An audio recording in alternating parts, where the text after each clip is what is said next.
I am sure sports. You know me there, I'm coast to coast representing. I mean, I say this is righteous representing for Omar. You don't know, come get the sports over here from near and far. Boy. Me say I am sure sports, one thing me sure about. When me say sure, that me not doubt. Come get your sports, get it over here. Come subscribe, repost and share. I am sure sports, one thing me sure about. When me say sure, that me not doubt. Come get your sports, get it over here. Come subscribe, repost and share. If me not sure, that me not say it. Know who score, that me not say it. Never know no game play, that me not say it. If me never seen a game, me no know who play. For your sports news, better come over here so. For your soccer news, then come over here so. If you don't love sports, still come over here so. For the day done, you are gonna love over here so.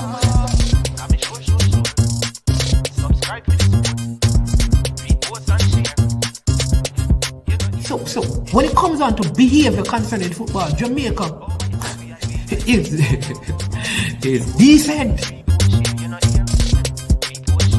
I am sure that if we can get all of these things done, set in place by the end of April, it gives us enough time before the World Cup campaign. Not afraid of no Brazil, no Argentina with these crap of players. We are good enough. Remember to like, subscribe, share. Listen, comment, let me know what your thoughts are. Trick Jerk Marinade gives your meats and vegetables authentic Jamaican jerk flavor. The spices are directly from Jamaica. Spices like jerk seasoning, allspice, scotch bonnet pepper, fresh scallions, thyme, ginger, and garlic. The key ingredients to a great jerk marinade. 0% sugar and low in sodium. You want to try it?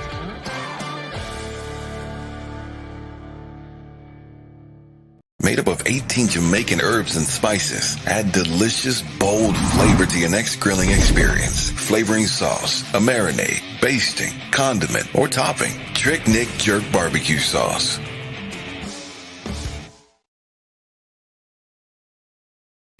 Welcome to I Am Sure Sports. I am Mannings, man. Yeah, man. It is such a joy and a pleasure to be here. People, today is going to be a good show, It's going to be a big show. This is going to be a very special show today. I don't want to even get into all of the details of the show without you all hitting up that like button. And for those of you who are still hesitant in subscribing, please go ahead right now and subscribe to I Am Sure Sports. I am Mannings, man. All right. Always a pleasure to be with you. We always want to give thanks for life every time we turn up on our platform, Yeah, we give thanks for life. We give thanks that we are alive. We give thanks that we are blessed. We give thanks that we are here another day. You understand me? It didn't have to be this way. I know sometimes, you struggle to pay the bills. You probably lose your job. You're probably not getting as much money as you really desire in terms of the work that you do, and you want some more money. But learn the secret of contentment, Contentment is a secret, Learn whatever state to be in, to content with what you have. You understand me? Because the truth is, you see, life is like this. If you don't know how to manage the small things in life well, then you're going to have a difficulty being entrusted with the bigger things in life. The better you are at managing what I call the small stuff, is the bigger the opportunities are open for you to experience and receive the big stuff in your life. So please make sure people, that you're learning to manage life well and manage what you have. Be satisfied with what you have, satisfied with your experience. Sometimes you see a next man's life and you say, boy, I wish that I had that. I wish I lived there. I wish, but you don't know what a person has been through. You understand me? You don't know what a person has done to acquire the things that they have. So sometimes you see a man drive a car, you don't know the things that he has done, the things that he has been through to drive the car that he is driving. So please don't get envious. You understand me? Focus on you. Build your life. In due time, if you continue to work hard, believe me, you will reap the reward. Almighty God is not unjust, and he always reward people according to them works. So if you work well, you work hard, at some time you will reap good rewards. And that's what I want you to know today, people. Continue to believe, continue to hope, continue to trust. Don't give up. I know the fire in the Gideon is very difficult, but every time precious things go through fire, you know what happened to precious things? They get purified. They don't get destroyed. See, if your heart pure, you're going to make it through the fire. And you're going to be a better person, a better version of you. You understand me? There's a song where we know it says, faith move mountain. That my granny hope. But wasn't like this. Enough weed me used to smoke. Weed graduating lead did to coke. God take it serious when me need a joke. Extortion me and my friend them a plan. Reach to the stage name Ghana station. Well under here the part I say, well heap of thing me do in my life me regret Awesome look school pick the money where me take Can't sleep at night, just a worry and a fret Hey listen, all me I say to your people, just I encourage you that listen, nothing beat hard work. Easy comes, easy goes. You understand me? Continue to work hard, man. Alright, so big up. Have you done it, people? See it? Look, pick up your phone like Munnings, man, and do this. Go into your contact, right? Find I Am Sure Sports. Find the present video. And just go into your contact and say, this person will subscribe. Send it to this person. Send it to this person. Send it to, hey, you know what? Maybe send it to this person. Maybe just, you understand me? And just send it to a few people, no? Yeah, man, send it to a few people. See there? Send it to a few people. Yeah, man. All right, so, but we here, big up every person. Jason, Travis, sure improvement, ever blessed. Beautiful lady. You understand me? Yeah, MPEC TV up. You understand? Yeah, man. Everyone, Fresh God, always and as usual in the building. Now, you'd have seen an earlier video that I dropped today. If you have not, you need to go and watch it. It's about Dwayne Busy Atkinson and Richard King, both who have secured moves outside of Jamaica, and they played the last game. They weren't supposed to play, but Mr. Speed really want to beat Mount Pleasant, so he threw them into the game. Them get the win. Big up to Cavaliers. I thought it was a very fortunate goal last night, because I thought Mount Pleasant had the better at that first half, and the second half was evenly matched. But at the end of the day, goals win matches. Cavaliers got the goal and they won the game. You understand me? But good game of football. I'm looking forward to see what the league will stare when these two teams meet again, if they meet, because somehow I believe that they're going to meet before the year is over again in the league. And I think so far they have a draw game. Mount Pleasant 1-1, Cavaliers 1-1. Let's see what the next encounter will be like. A couple of draw games, one win for Mount Pleasant, one for Cavaliers from the 4 encounters. But good game. So those two footballers, you will not be seeing them, all things being equal. They should be leaving. I remember when I did the second Satchel video, and he was still in Jamaica, people were questioning, oh boy, nothing go on. And see, all of a sudden now, everybody talk about it. But bam, we get information very credible. These players, like I said, they're going away, and I'm telling you, you could see more players leaving during the by the end of the league still, because there are clubs out there is that because the games are being viewed. So big up to the broadcasters of the league, because now the games are being broadcast. People are seeing more of the players, and this is not like the transfer of transfer. What it is an opportunity for the players to improve. I said it in the video that the truth is a lot of the clubs in Jamaica, they have plateaued. They can't bring the players further because the players have maxed out in terms of the local league. And the only thing they can do to improve is to go outside of Jamaica. You understand me? They have to go outside of Jamaica. They cannot go any further than they are in the league. They have maxed out. You understand me? So that is important. All right? That you remember that. Let me touch on the next issue because people are talking about this. I'm just going briefly, all right? Briefly give you my opinion on the matter. So I hear people comparing. So ISA made a new rule about where they said that there's a quota for transfer already that applies in school. All right. So here's a quota thing. You cannot use more than a certain amount of transfer. So what some schools did is that they brought in players from overseas. So what ISA said now, ISA is the Inter-Secondary School Association. All right. Now ISA deals with sport. All right. Predominantly, this rule governs sports. ISA competition. ISA sports. All right. Very important that you bear this in mind, because don't be carried wide by people because them have big platform. Do not be carried wide. Let management give you the facts. So ISA is saying, here's the thing. Whether the person is from a ISA member school, from private schools, from overseas, they're part of your transfer. So everybody have the same rule now. You can't try to go around the rule. So people start saying now about why this only apply to sports. What about choir? ISA, this is for sport, and singing is not a sport in school. It is a competition, but it is not a sport competition.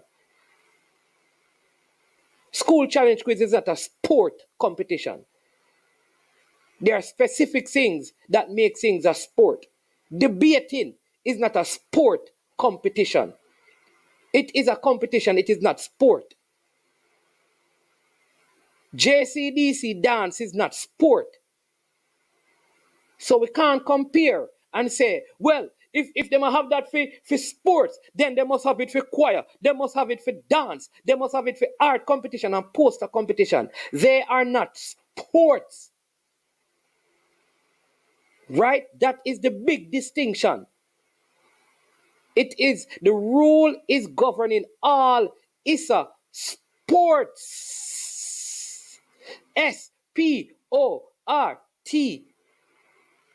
SPORTS. Sport. You get it? SPORTS. Sports. Sports. So if the thing is not defined as sports, you cannot put it in the category and say that the rule should also govern those things, because they are not sport. It applies to netball, cricket, volleyball, swimming, football, track and field. It is not sport. All right? Bam.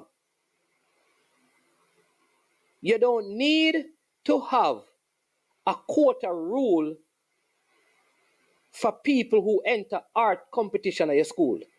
Meaning the person who enter the poster competition. You don't need to, because people are not transferring people from other schools to come and make posters. They're not transferring people to enter into the debate competition. The schools are not doing that. The schools are transferring for sport purposes. So let's not conflate the issues, people. All right? The footballer David Reed, I believe his name, from that had a concussion. I hear that he's doing well. He is recovering. Just made checkups, I heard, but from my reports this morning, he's doing well. I'm very grateful for that young footballer from out of Glenmuir. All right?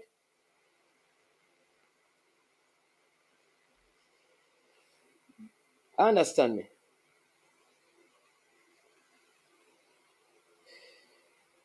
So that's my say on that. Now, yes, Ian, Richard King, there's a video on the channel, take it in, and they'll tell you. Richard King and Dwayne Busy Atkinson leaving Jamaica. All right, so let's talk about our topic. I don't know if you know that Jamaica, a U20 team has been called up. Call it a U21 team has been called up. Did you all see it? All right, so I'm going to show you. I think I have some of the names. some of the local players. This is the first, right? So they're made more at some other time. These are the names that have been listed as to players who will be invited to this 2-day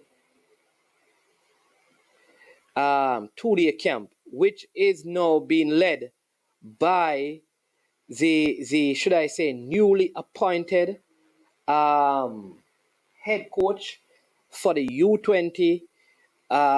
His name is none other than Mr. John Wall. All right, here are the names. Asher Hutchinson, he was called up to the national team. He was a part of the U20 setup last time around as well. Keeps Arnett Garden, formerly of Dintil. I think that is Ackerman Bernard. I think that was Akeem Bernard of Phoenix, the Mona goalkeeper. He too got a call up to the U20, to the national team. Anthony Bennett, who came in to Harborview team. I think this player, if there's any player who deserves an opportunity, it is this player. A very good young goalkeeper. And on form right now, I think he's the best young goalkeeper in the league.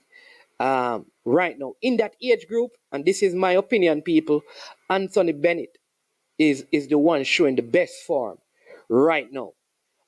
Seemed to be a very, very good youngster, and he has worked on his craft, and I'm happy that he is getting an opportunity. Looks like one for the future as well. Anthony Bennett, that is of Harborview. Romian Blake, I mean, general defender, you understand me. Hope that they will, I really hope that they will have him in some other position. Now, I'm very surprised by this, right?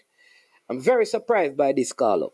I hear Dixon, who was a captain for the U17, but it's just a call up. But I really personally, this is me. If you cannot break into one of the Premier League squads, if you cannot, and you're not an exceptional talent, people, this is man's opinion. If you cannot break into a Premier League squad and you are not an exceptional talent, I don't think you should be called up to our national teams or under 20 teams. That's me. Tell me, maybe y'all disagree with me. Yeah.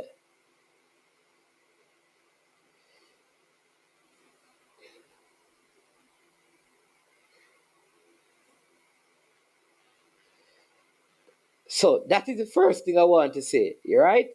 First thing I want to say. All right? Yeah.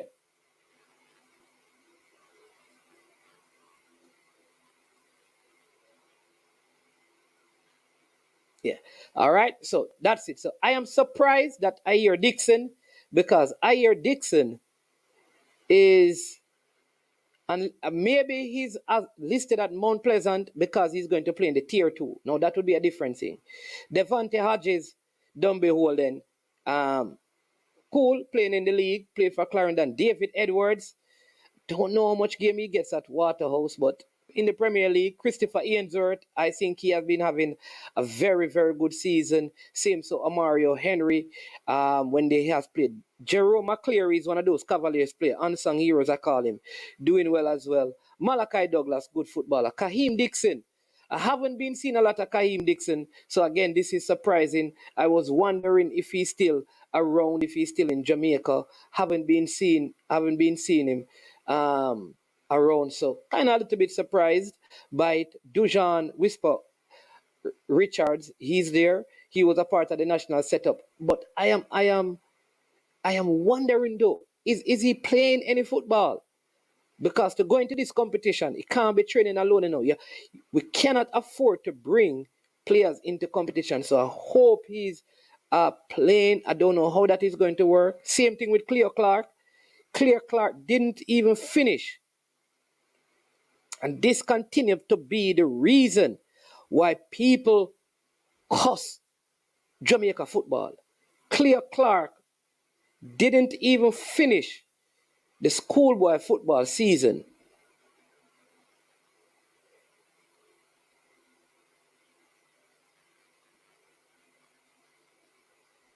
right? And then you have Diego McKenzie scoring a lot of goals from Tivoli. Lord of mercy. Hear this, man. All right, there's one. Let me say it again. If you cannot break, if you cannot break into your JPL team and you're playing schoolboy football, you should not, my opinion is, you should not be called up to the U20 team unless you are an exceptional talent. How does that compare to Ravel Morrison? Me not understand. Explain that to me. Come on, Deswana. Explain the part that to me. How Ravel get into that?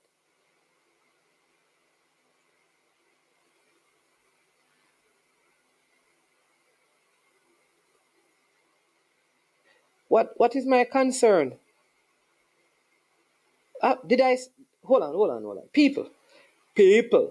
Let me slow down. All right, people. Please, I'm asking you to listen. Just listen before you comment. Listen to the entirety of a person's statement. I ask, where is Whisper playing and is training enough? Did I say that Whisper is not supposed to be called Des Warner? So I'm going to stop the video. It's at 22 point odd. Find it. Find it where I had any objections to Whisper. Des Warner. Because you guys don't, you need to listen before you comment. I stop at I hear Dixon, the Mount Pleasant player. And I spoke about the fact that he has not broken into the Mount Pleasant team. When I got to Whisper, I asked, where is he training? Where is he playing? Is he playing competitively? Just listen before you type. All right? So, people, so let's break it down. As you can see, 2, 4, 6, 8, 10, 12, 14, 15. So these are the first 15. So before you all start cuss and talk, who did this and who did that? There are going to be other camps. This one, apparently they can only accommodate a certain amount of. Des Warner, I said he's not playing. Didn't you hear me say exceptional talent? Des Warner isn't Whisper an exceptional talent? Des Warner, didn't you hear that? Exceptional talent, exceptional talent, exceptional talent, exceptional talent. Didn't you hear that caveat, sir? Exceptional talent. Isn't he an exceptional talent? Just listen, please. Please. This is not a squad. 15 players have been called. So let me break it down for some of you who not, because some of you not listening. Hold on, let me see if we can let me take this caller and calm down. Because some of the people them not listening on. Boy, people. Just hit the like button here, man. Let me take a look at time and ease. Easy. Because we can't manage the not listening to this. Hold on, let me see if we can take the call. Hold on. Hello. Welcome to I Am Sure Sports. Yes, good afternoon, my name's man. I have to interject right there, so, because Yeah. the people them are give you a warm time, The people them not even met the man done Me I explain the tell you, squad and the age group and the tournament and all of that, The man them just the man them start. start, so. Yo, them don't brother, the people them don't listen. Yo, John, no. People just give the man a break, make him just explain the squad and So finish and give him take on the squad, no man. yeah, me I John, tell you, no. I Jay. mean, one call in for call my player them name. People them now make it done with the squad and stuff. Yeah, that's all right, Jay. We soon make a call back and give me because we know you have a couple of few ball and we think should have done that, but wait until we don't talk. John, no. One get injured yesterday still, but I saw it just still. Yeah. Yeah, man. But you look forward out here are going good still. Yeah, man, Lynch, man, and we have Watson too, you know. So, ball of there, you know. But go on, Mannings, man. Yeah, Under man. So we 21, go. this people is. Yeah, man. So, I So know. yeah, all right, Dre. So let me do that. All right, Yeah, man. look more. Yeah. Yeah, So yeah, man.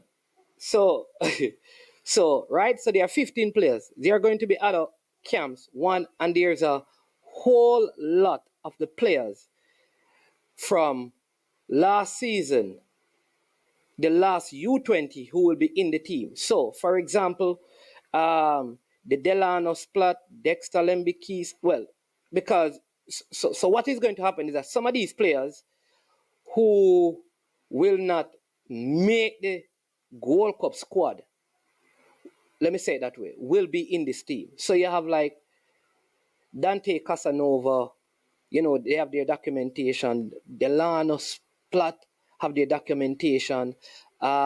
Tyler Roberts have his documentation. Um, who else was there? Oh, geez. Who else was there? Uh, I need to remember some of the players from the UK that who have been around. But those players, Lembe Kisa, we believe will be in the senior team, right? So the tournament are going to be like close. That if you're in the senior team, you can't play it. All right. So those players will be Casanova. Those players, Badley Morgan, Jamari Clark, right? So all of those players can play in the tournament, right? They're going to play in the tournament once there is Dante Casanova. I did say that, right? They're going to play. They're qualified to play in the tournament because the tournament is for under 21, not under 20, and it is this year that I think it's part of the Pan American Games. So that means that those players will be played, and it will be in the summer when they are all off. All right. So there you go. Right. So just bear that in mind. Right. So of course, if the players are injured, they will not be able to play. Players like Tyreek Zeminis as well can play in this because he is still in the age group. All right, once his league is not going on. So you think about all of those players, they can be a part of the mix. All right, there are some other players, for example, that you would not see in this right now because I think like let's look at some of the players who have been playing in the league who are in the age group. Devontae Campbell from Mount Pleasant, who was part of the U20 as well. You notice that his name is not on this, right?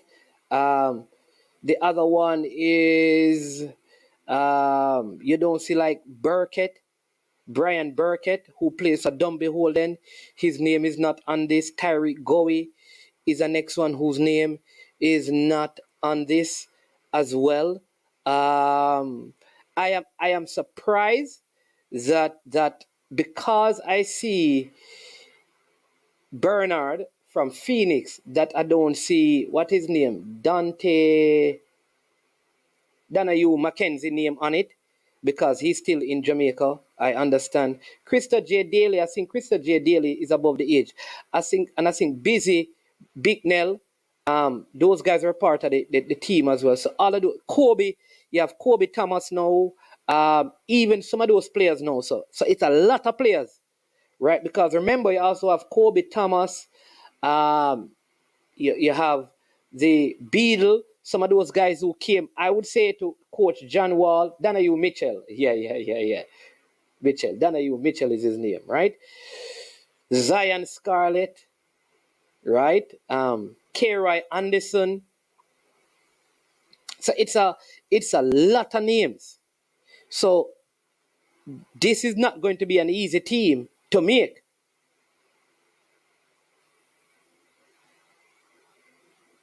It's not going to be, right? Because you have even the player who tried out for the under 17, who Lumsden is his name, right? He was not Dawkins was not selected. So he's up. He's in the mix as well, right? I don't know about Zach Lovelace. I know that Mother Seal and Sam Murray, but I don't know about Lovelace because you know that Lovelace was recently, I think, called up to an England team. So what is the point I am making?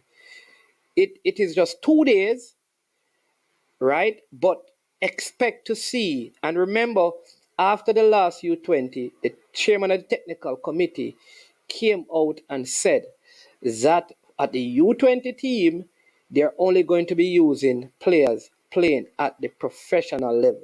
That is why I'm saying I'm surprised to see Ahir Dixon name because he has not yet played professionally, though he played in the under 17. All right, there's a difference with Dujan um, Whisper Richard because he has been a part of the national setup. And, you know, until he goes to Chelsea, what is going to happen? So he's just training. So I think this camp is good for him so that he can keep on preparing and working on his craft. All right. There is also a goalkeeper at Arsenal that I think will be a part of this. The under 17 goalkeeper, Grant, as well. He's also, I think, at Inter Miami. So there's a loads of player that is going to um, be available for this tournament. Even Dwayne Atkinson can play. No, no, he can't. He will be 21 in May. Yeah. He's out. Yeah. So let me know. Dante Duncan Waterhouse.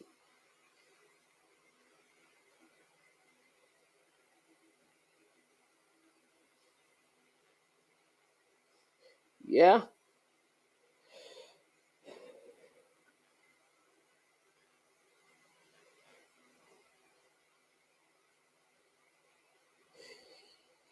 Yeah. So um I think though, listen, you see, what I'm saying is that yeah, there is also Duncan McKenzie who can play.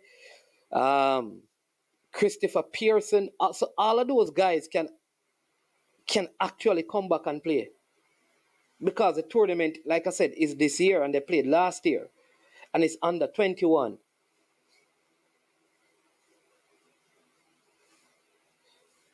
So, so the window, I think the tournament is at the end of June. Yeah,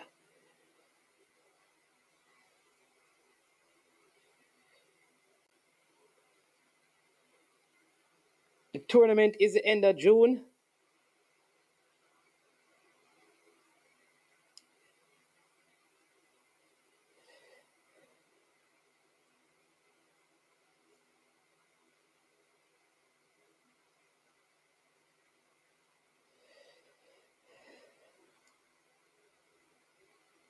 So let me tell you.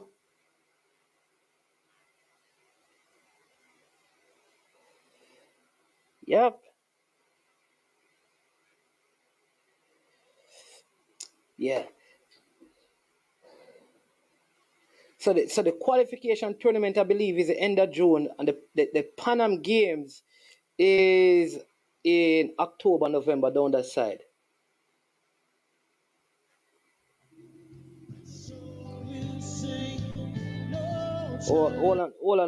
Hold on a sec. I have a call coming in. Let me see, and then yeah, I'll take some calls from some of you. Let me just see if I can. Somebody was calling. Um,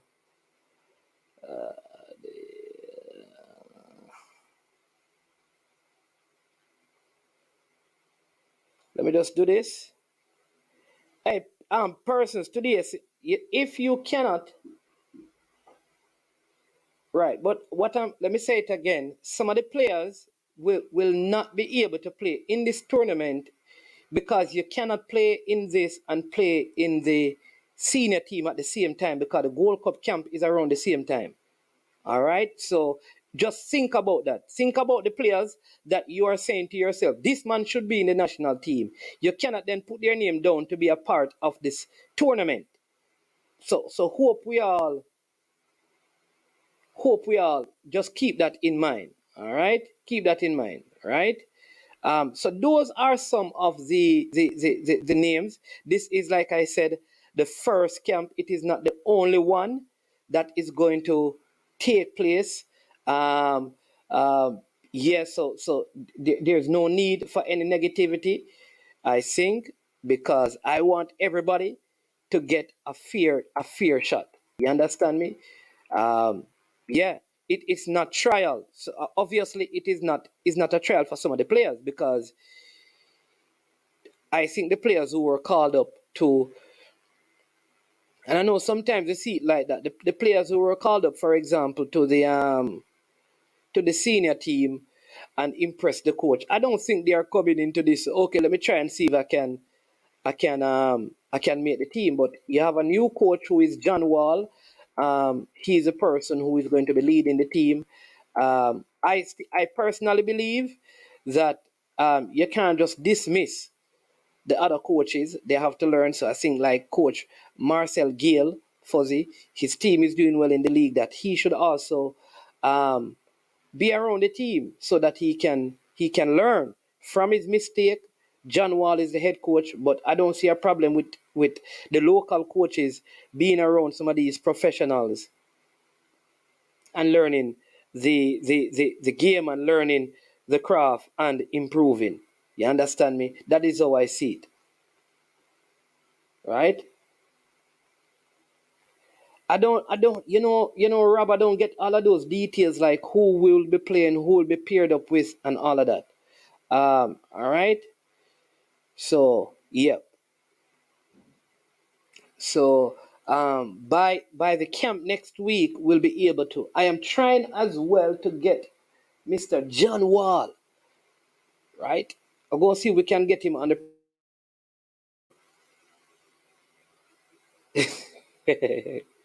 See if we can get him on the program on Sunday. But what I don't want us to do is, um, you see the names that you're naming.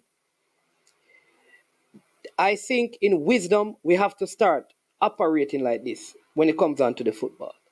Don't put up people name who don't have documentation or don't start the process yet. Because here's what you're doing. You're basically telling people that this is now, you have to call this May, that by June this person should be ready. So if you know that the person, if you know that the person is not, um I don't want to say ready. If you know that the person is not at the place to represent, and you put the name out there, you're giving people the impression like the person can play and should be called, and we don't know that. So I don't think we should just throw out names unless we know that the players are in the process of completing the documentation process. You don't want the people to be in hysteria, they call it. All right. So just keep that in mind. All right. Please, man is man asking you. All right.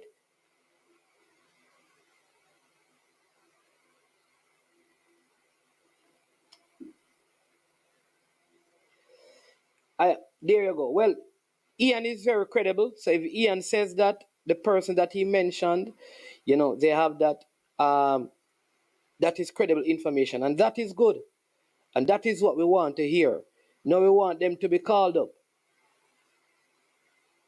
You understand me? We want them to be called up. You understand me? And given the opportunity to prove themselves. I'm going to pin the link because I know a few of you want to come on. You can call in and you can share your thoughts on this, and we are not going to quarrel today. We will not do that. We will not argue um in a heated way where anyone is being disrespected. We're gonna have good, clean, respectful dialogue, understanding that people have differing opinion, and that must be respected. All right. All right. So let us do that so you can call in. The link is also pinned. The U20 girls, we have a caller, so let's take this call. And welcome to I Am Sure Sports Do It. For the persons who are coming onto the stream, listen. Management is about to embark on a journey to a brand new multi 10-cent contract, right? With the stream. So we need the quality. So please, if you can't show your face, it better you call it. You understand me? Or go and go wash your face. Come from under the bed, wash your face, put on your what the brother they call say, put on your Ganzi and forward on the link. But we don't want the quality stay up. We need to see faces on the video. Are you calling? You understand me? Yeah, yeah. Do it. Go ahead. Big respect, my name. Yeah, I could have got on the stream today, but so as am I to understand that? So I was under the impression that the U20 tournament from last year was being used as a qualifier for the Pan Am Games. Has that changed, and they're going to have a Pan Am Games qualification tournament that's separate? So that is that's what I'm saying that come Sunday we're hoping to talk with John Wall to find out Okay. what is this whole tournament for. Was there is there a name of the current tournament, or what, or is it just a squad they're calling? Huh? Didn't Was get there it. a name of the tournament? Was there a No, name no. of the tournament, or is it just a squad they're calling? Yeah, they're calling a players. They're calling players to prepare. 2-day camp by John Wall, which is they're gonna meet on the 27th and the 28th of April. All right. Okay, Yeah. But there is the camp is not just being called for him to have a camp. There's a tournament coming up that they're going to be participating in. okay, understood. So that's a very positive thing, because one of the things that unfortunately for the U20 is because they didn't qualify, they didn't qualify for the Pan Am or the Olympic Games. That whole cycle of players don't have essentially youth internet, more youth international experience to gain. So if there's a friendly tournament or there's a camp arranged by Adidas or whatever, Yeah, it's a plus and a win for the JFF and for the players. So I and think so. I see somebody and for saying the that most no, part, that was. I think Rob Smith is saying that no, what you are referring to was for the Olympics. I think that is what no, it he was said. no, it was for the Pan Ams also. If you look online or you look on the Pan Am games, you see that Dominican Republic, Honduras, Chile, Uruguay, Brazil, I want to say Colombia. They use the South American U20 and the CONCACAF U20 plus the host Chile to decide the 18 for the football at the Pan Am Games. So unless that's changed, um, that was put in. That was how it was decided before the U20 tournament. Okay, okay, okay. Yeah, yeah. Right, Our right. And females and Jam qualified. Jam Jam Jam American Youth Trouble is saying that the U20 was also for the Panams. Yeah, so he's confirming. Correct. Yeah, yeah, correct. Yeah. Correct. So okay. So, well, that's positive. As I said, as it's good that we have youth players under the age of 21 getting additional opportunities to play international matches. I That's think okay. that's a big thing. Big thing. Yes, Yeah, because for yeah. the most part, most of our players younger than 21 years old are not ready for the senior team. Yeah, I would agree with Or that the majority of them would do with some football at that level before they step up to the yes, senior team. I think more football is always good, especially A- at that level. Just the and exposure. also Yeah. and also the ones that are excellent at their position, we tend to be very good at those positions on the senior team. So it's not an issue of where they're not good enough quality. It's just they're probably competing with some of our best Yeah, players on the senior like team when at you those think positions. about the fact that you have like Ethan Pinnock at centre back and Latte Bodier and Damian Lowe and Mari Yappa and oh geez, you know, all of those guys. You have the Richard King and it, when you think about that now and then it like I said, some of the position that the players are going up for as well. Like I agree with that. It's a little tough. It's Yeah, a little certain yeah. like for example, Jamaica is very forward and winger heavy, and we have decent center backs. But as a forward and a striker and a winger, it's very hard to make Jamaica's team as a 2021 year. But in the midfield, B mid, some of these other positions, yeah, a very good 21-year-old could make the squad. It's Yeah. a positive for the overall group. Yeah. All right. Always, All right. always, always, yeah, man. Always delighted with All your right. input and bringing clarity to some of these issues. And Yeah, your but your shows have been outstanding this week. With Mr. Cornell, with Miss Simmons, it's been good. I actually know Mr. Cornell. He was coaching at the university I attended yeah. while I was there. So, oh Uh, yeah, he's a very he was a very successful women's coach and men's coach in the late '90s, early 2000s. So yes, I yeah, know man. his work. Awesome, awesome. All All right, right. take And you care. you you watch the Cameron Simmons interview? Yeah, that was outstanding. Outstanding, John. Okay. Us, what she spoke about in terms of the nutrition and some of the time that needs to be imparted on our young JPL players ASAP. Yep. All right. Respect, Yeah, sir. man. Take Every care. time, man. Blessings. We have Reggae Boys Fan TV. Understand me? And we have Cataract under these guys. uh, Richie, where are you? Richie was just here. Richie is gone. Where Greetings, are you, man. Richie? Gone, man. Let me see if we can call. But yeah, Cataract, what say you? Welcome to the show. Good morning to both of you, gentlemen. Morning, No, man, morning. afternoon, man. Everywhere in the world is in the afternoon now. Sorry, Oh, good yeah. afternoon. Yeah. Mm. So, afternoon, fan TV. I just wanted to get a clarification, Mannings, and um, whether you can, through your contacts, confirm. To the best of my recollection, the under 20 World Cup qualifiers were for the under 20 World Cup and the Olympics. It was not for the Pan Am Games, to the Yeah, man. best of It my was knowledge. well, Because the Pan Am previously the Pan American Games was the qualifier for the Olympics, and so the semi-finalists at the Pan Am Games or the two finalists at the Pan Am Games Okay. would get spots for the Olympics.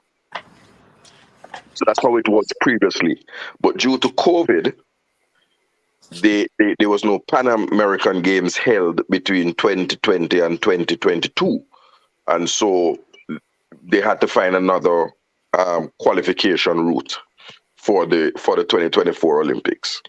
That's my understanding. So if you can confirm that, yeah, that we're was going to try. Before the show is done, I'm going to confirm that because that's what I've been trying to confirm it. AQ, AQ, no, AQ, you're watching. Let me know. And Yeah. um, Right. Man is man. He's right, man. yeah, man. Sir Richard, what's going on? Yeah, good day, everybody. Good day. Yeah, man. He's right. Cataract is right. Where we didn't have Pan Am game for a couple of minutes. It used to be a qualifier for the Olympics, but no, as he said, we didn't have it for a couple of years. No, they are trying to bring it back at the entry point. So that's the knowledge I have of it also. Okay, so what we're trying to find out is why are we calling up a U20 team? It's actually Because go ahead, a U21. I mean, U21. Yeah. right. I don't know if it's a U20 and because of the absence of the 2 years, they might make players playing at a year above to go to 21 because they didn't play for two years. So they might have used those players that didn't get a chance for them to play now. the other thing, Mannings. As I understand it, the Pan Am Games is a U23 tournament. So is it later this year or is it in 2024? Because But, it's normally in No, the Olympic Panam year. is in November, in October, November of this year. but what Okay. Cataract, the Olympic is normally the U23. But Yes, no man, I know that, but that's what I'm saying. That's why the Pan Am Games previously was the qualifier. No, but because the it was Panam game was U20 But though.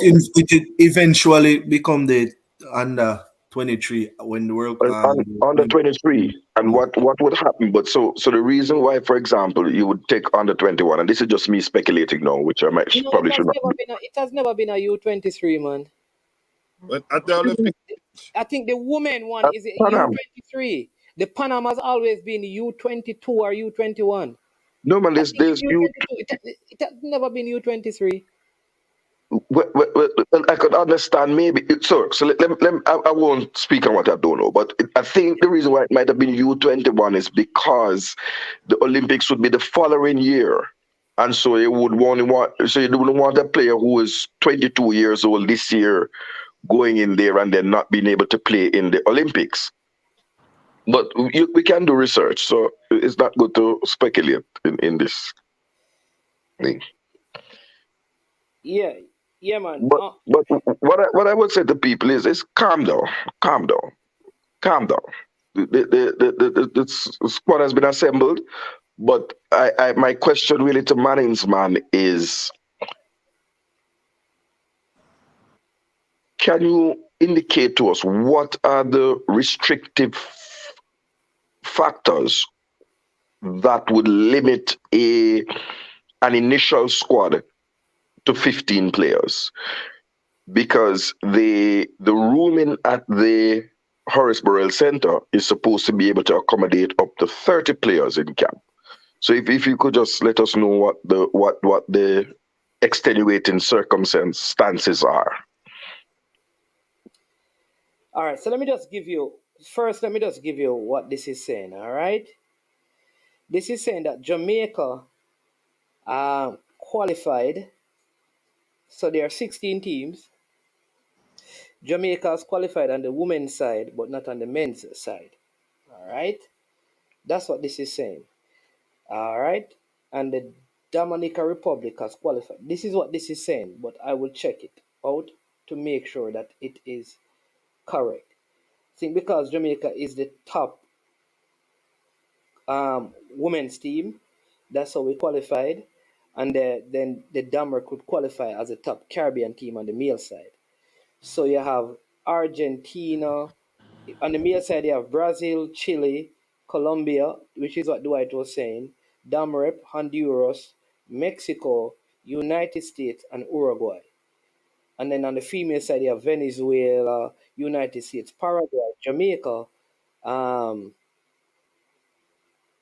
Costa Rica, Chile, Canada, and Argentina.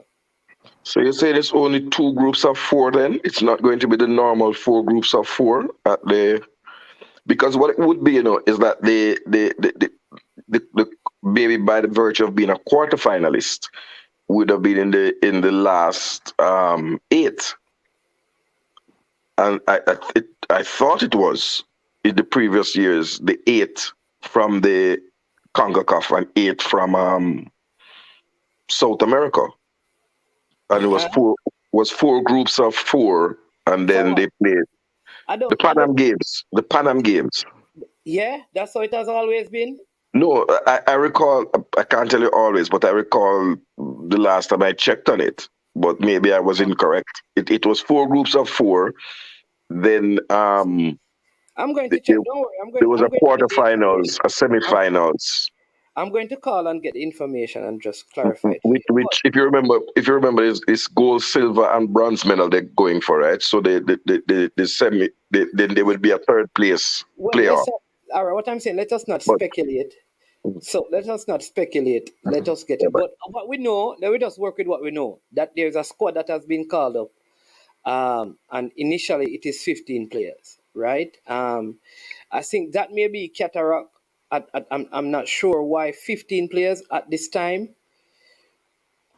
Like that's a good question. Why 15 players have been called for the 2 days, and not more to look at. I would not expect anyone from overseas to be called up though. So why other local players were not called? That we can also find out. So I'm waiting to get someone to get that information. Yeah, but Sir Richie. yes, Yeah, sir. been a while, man. How is how you doing? I'm doing great. I'm doing great. Oh, I mean, I've been on YouTube for a while, so I said I'll check in with Mannings man to see how is it going. Yeah, yeah, yeah. And I don't even know. I mean, is he young? How is he preparing now? In terms of personal training, or the Phoenix is still up there running the training, the playing regularly. I have well, I know they normally prepare in season and out of season. So I the mean, assumption is that they still have some sort of activity going on. yeah, man, there will be. I mean, most of the time they should be still be training. I've I've never seen them stop training. But for me, I mean, I'm not on the training ground. I'm now in the studios. So I mean, that's why I'm not on these platform anymore because most of my time been spending in studio. I'm just here for the knowledge that you have to send on. I'm still a reggae boy fan, and I'm still a lover of Jamaica football going forward. Awesome, awesome. All right, so KW Media. So, Good so afternoon, Richie, you. Yes, Cataract. So Richie, are you the new hacker? I am a hacker, of course, but I'm not the new one. When can we expect the single dropping? And is it one featuring Burna Boy? Because he's the hottest thing in the world Yeah, right now. she's cataract boy, one can gun for one gonna burn a boy. But yeah, but cataract, you're talking about some players, right, who could be called up for this, right? And I know Ian was mentioning some name, and I was just saying that listen, we should be careful that whenever we call, we don't, because the people get excited, they only want to hear a name and they just feel like he should be here, not knowing that, Yes. that there's a process. So that's why I always say that unless we know that the process has at least begun, let us not say anything. But we have let me just take this call. Rasai, bless up. Let me just take this call. XYZ Thompson, and then I'll hear back from Cataract. And then I'm going to check on something. Balaka, welcome to the show. Yeah, man, no, go on. Just a call in, Just see it live and a call in. You see me? Oh, so Big you know up you're not everybody what go on, on. you see me? You know you're not what go on it. No, we just forward for the live, man, and we can just check it. All right, so here's what you have to do, man. You have to go listen what I go on and then call back Balakar, man. What Balakar, where you go there? You want me tell you what I go on pan it live? Now, man, we can go watch over it and start, man. One your man is one, man. No. Reach you, I pray. Oh, Well, you go call on, just for Malaka. Richie. Oh, Bless up Yeah, yourself, man. man. A Yeah, man, managed everybody man. general. Ba- Balaka have Bala down a film place where can go in at that side as well, So that's why yeah? I must enter the dojo. Because them have a whole heap of secret Bala But down you know, say, but a league a kick off this month, Sunday, though. Yeah.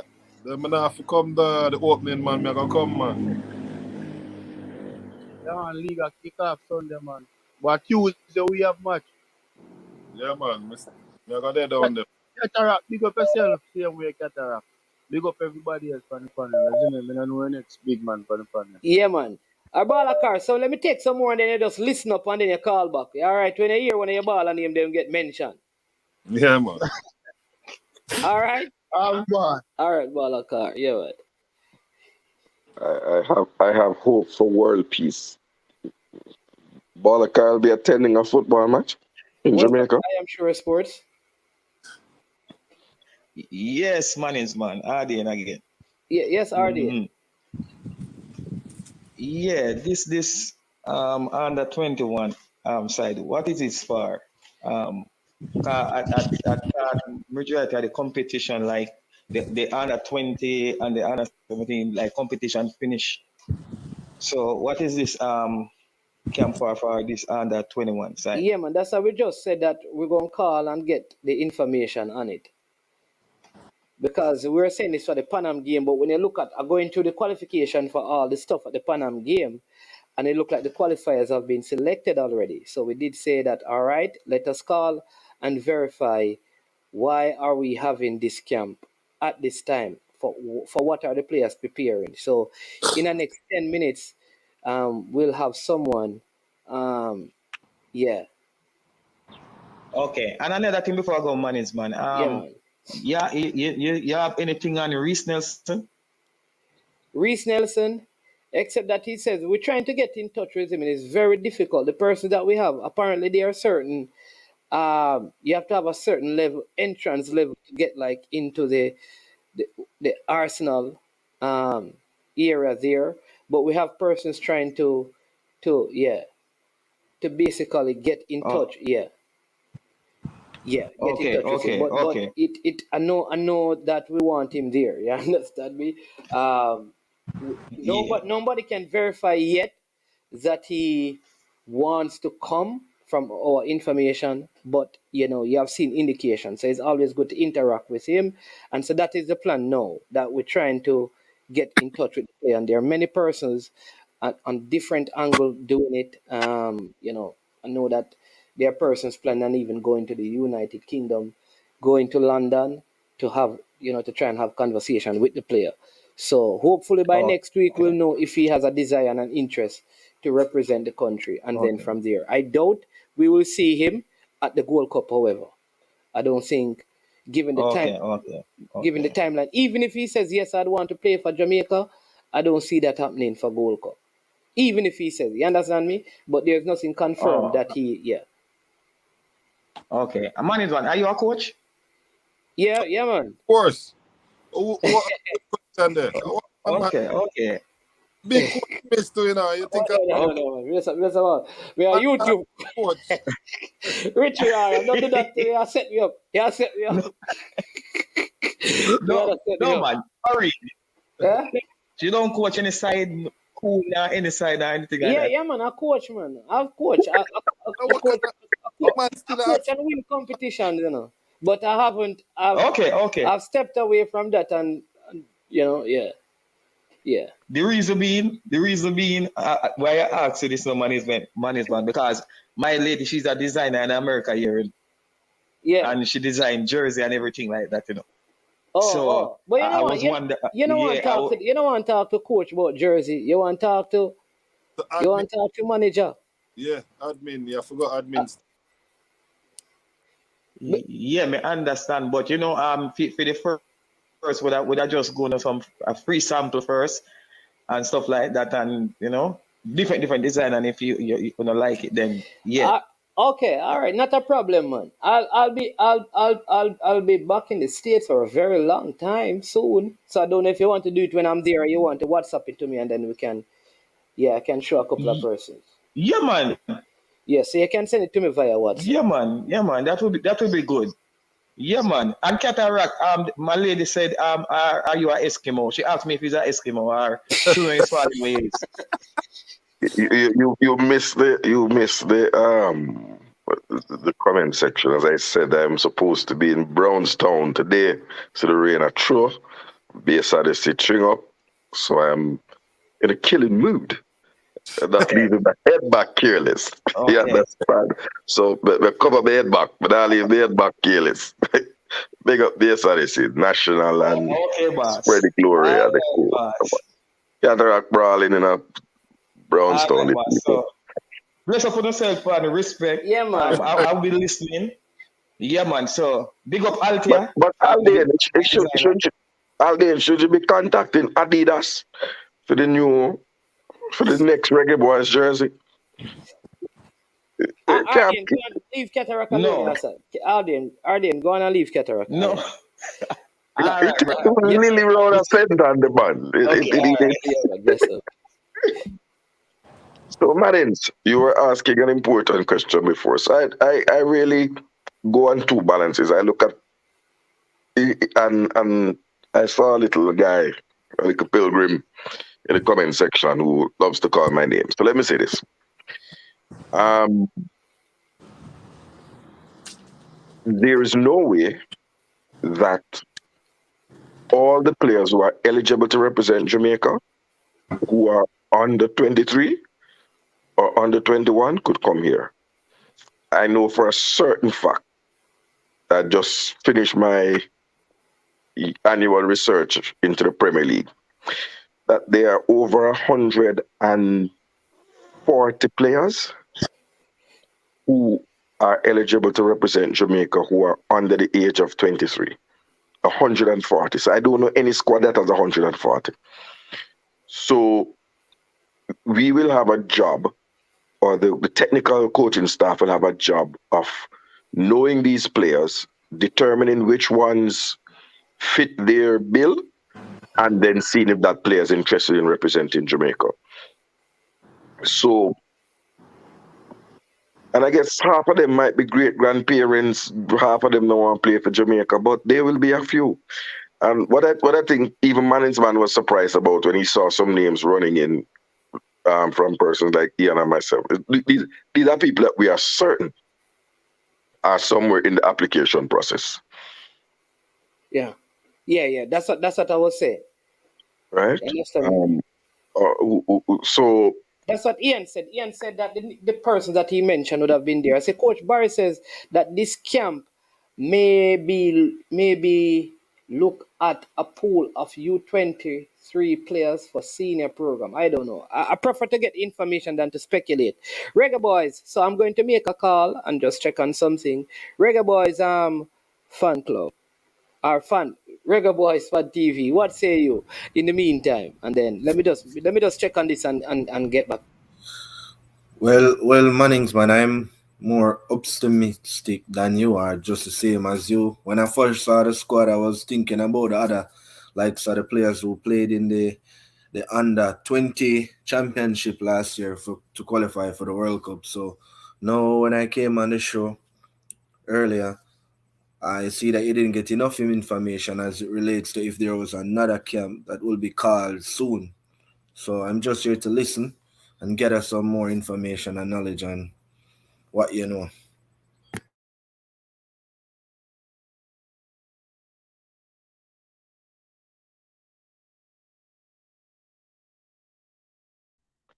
so as I asked, they really I would think that I would applaud this move because I have been one that has been saying ad nauseum that Jamaica should have age group squads rotating in and out of the Horace Burrell Center. Keep the center busy. And I applaud this move. I think it's an excellent move, um, particularly when we have so much talent available at home and abroad to be able to look at them. And I see a pattern developing where domestic based players are being given the opportunity to impress so that no one can claim that we are fight against the youth them. So this is a camp for locally based players because it's not a FIFA window, it's not outside of the season, and the professional players, the elite players are in the business end of the season, some fighting relegation, some trying to win their under 20 league, their under 18 league, etc. So I think it's a good look. I just think that my only question and out questioning the court per se would be that I asked about Bell, who was the standout player in the recently concluded under 17 World Cup qualifiers. And so I don't know if you share my curiosity as to why he wasn't one of the first names on the list. Oh, of course, Cataract. Yeah, Belly was one of the outstanding players in the previous under 17 tournament, of course. But All right. All as you right. said, All it's right. a 15-man squad. Maybe this is just a 2-day camp, and Okay. more players are Yeah, there man. to be called. We're just looking on players, and I guarantee that this won't be most of these players won't be there when All right. So let me everything. tell you what is happening now. You want to know? All right. So the team is not the Pan American Games. It is for the CAC Games. CAC, Central Caribbean and Central American Games. Yes, which will be held. It takes place in Panama. Is it? I think it will be held in Panama. Right, but right. No. Yeah. I think it's in Panama. Host it will be San Salvador, El Salvador. All right, and it starts on the 23rd of June and it ends the 8th of July. So it is the team has been called together to prepare for the CSC games. So hold on. So the CSC games is in June, or is the CSC games in? That's what you're saying. The The CSC games is CSC in games June. is from June to July. Okay, and that's in Panama, you said, or El Salvador? Because you gave El Salvador. El El Salvador. Salvador. All right. I'm going to share a different concern with you, Mannings. I am Go on, very sir. concerned in Go on. CONCACAF Yes. about the fact that qualifications and tournaments seem now to exclusively be in the Central America, or in the case of the Gold Cup, North America. And if I'm not alive, or if I haven't won the lotto and Mr. Chung comes or the president comes the next time, ask them what is Jamaica's strategic plan to address the matter of where tournaments are hosted. You know, Hold, understand that no, one hold of on. these. No, what I'll say is that I know that Jamaica declined hosting one of those tournaments, So, last so, year. so, so But what I'm why? saying, what I'm saying, for example, I saw the tournament hosted in Nicaragua, and I never knew the day I would see a stadium emptier than one JPL game. Right? It was empty, like literally. It looked like they took some people off of the road and forced them to go in that stadium. Right? It was empty. And I don't know that that benefits the region. But my concern is regarding what just happened in the Gold Cup, where Jamaica, who is the powerhouse team in the Caribbean, the perennial qualifiers, we are being made to play all over But the the. CSC games is Central America and the No, Caribbean. man. Yes, no, but no, man. I'm talking about both, sir. So let me say again. Okay. Overall, the tournaments, CSC games is in CONCACAF because it's Central America and the Yeah, but Caribbean. it It's is not part of it. CONCACAF who organize it because No, CSC man. have I its said own. it's in the it's in the Okay. CONCACAF region. I never said Yes, it's it is. CONCACAF who organize it. Just Yes. like just like CONCACAF doesn't organize the Olympics, or CONCACAF doesn't organize the Pan Am Games, but it's in the region. So the referees, they have to provide the referees. CONCACAF has to provide the referees. Um, for example, for the tournament. So it doesn't exist in a vacuum. But I'm just saying that I am deeply concerned about what happened in the Gold Cup. And I think that the JFF needs, and the Caribbean, CFU needs to take a strategic look that if it is supporting tournaments taking place in North America, that we, the Caribbean, have some say in where our Caribbean teams' games are hosted.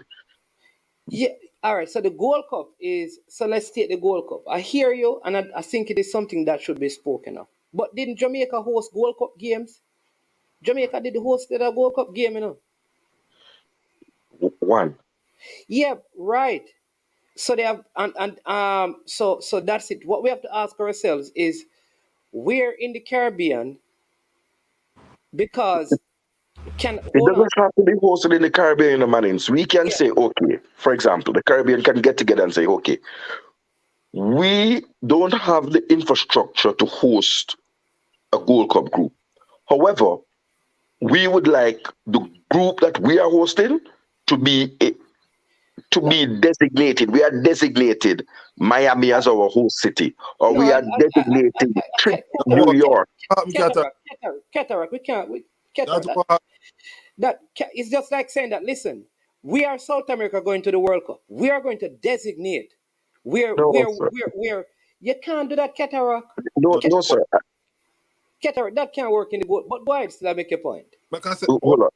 let And straightforward. just let me finish the point and I say to you. Yes. This is not the World Cup where there's a host city that there's a bid and it rotates. All right? This is a permanent tournament sitting permanently in North America. It now move. And I am saying that as a region of 30 countries, which is the largest bloc in CONCACAF, we can come together and have some bargaining. So it's a negotiation to say, okay, if we can host it because we don't have the air travel and the stadium infrastructure, we are designating a city in the United States as our host city then. I guess we need to have West Indies football team then.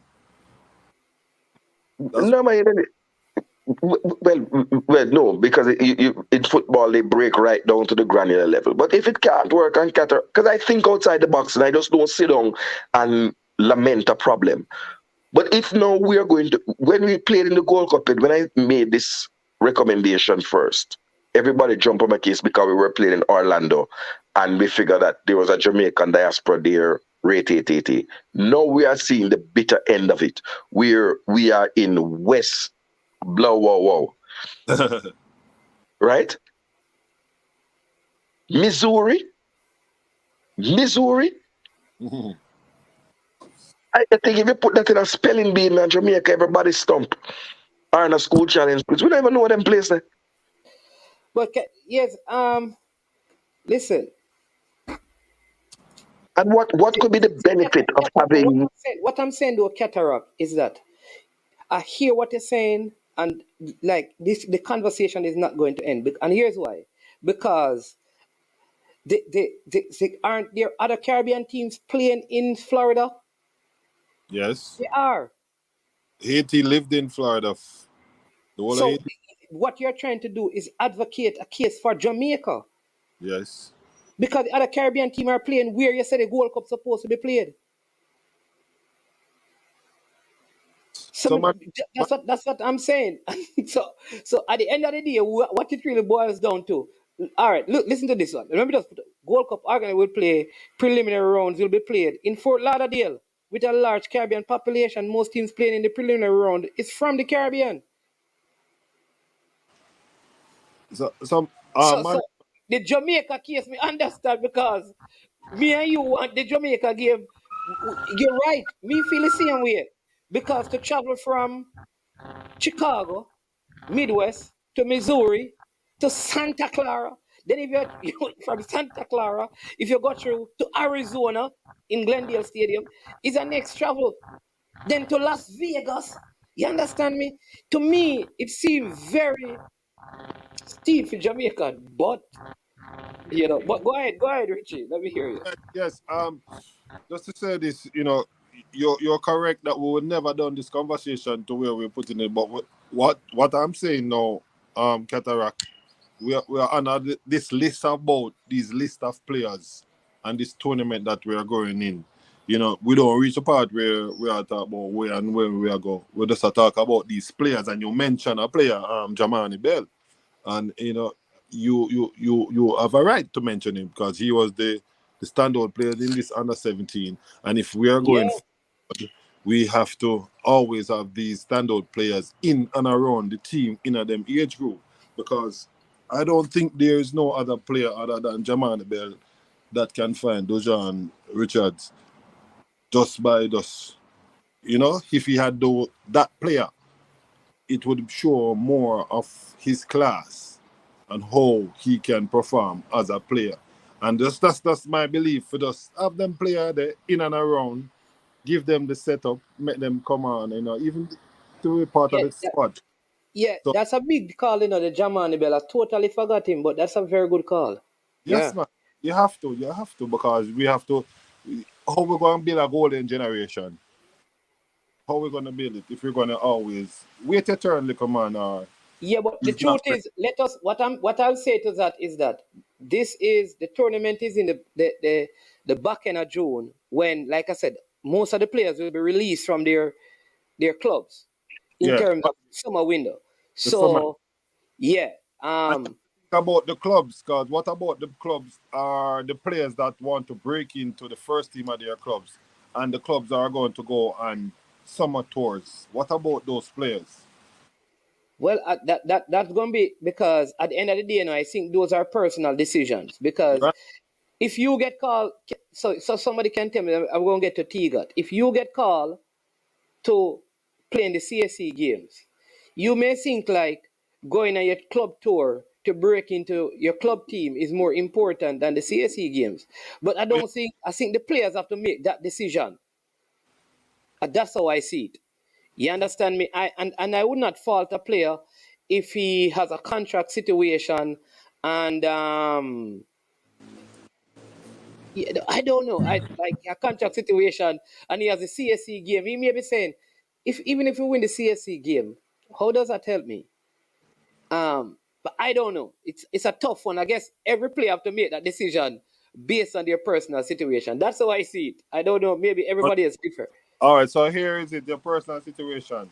So this is how you're going to think of it. Is on one hand, it's your time to get your paycheck to feed your family and feed yourself. And on the other hand, you are going to have a CSC champions winner on your resume of your football.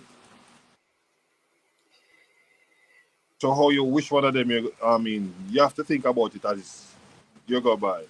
Yeah, but it's an individual But thing. I think. Martins, Go ahead. but Martins, remember that See, I just here. the under 20 Euros will have qualifying rounds in the Yeah, June window, yeah. True. right? So the same would apply Yeah. for those players seeking to tie down. But you are 100% correct that it's related to personal decisions.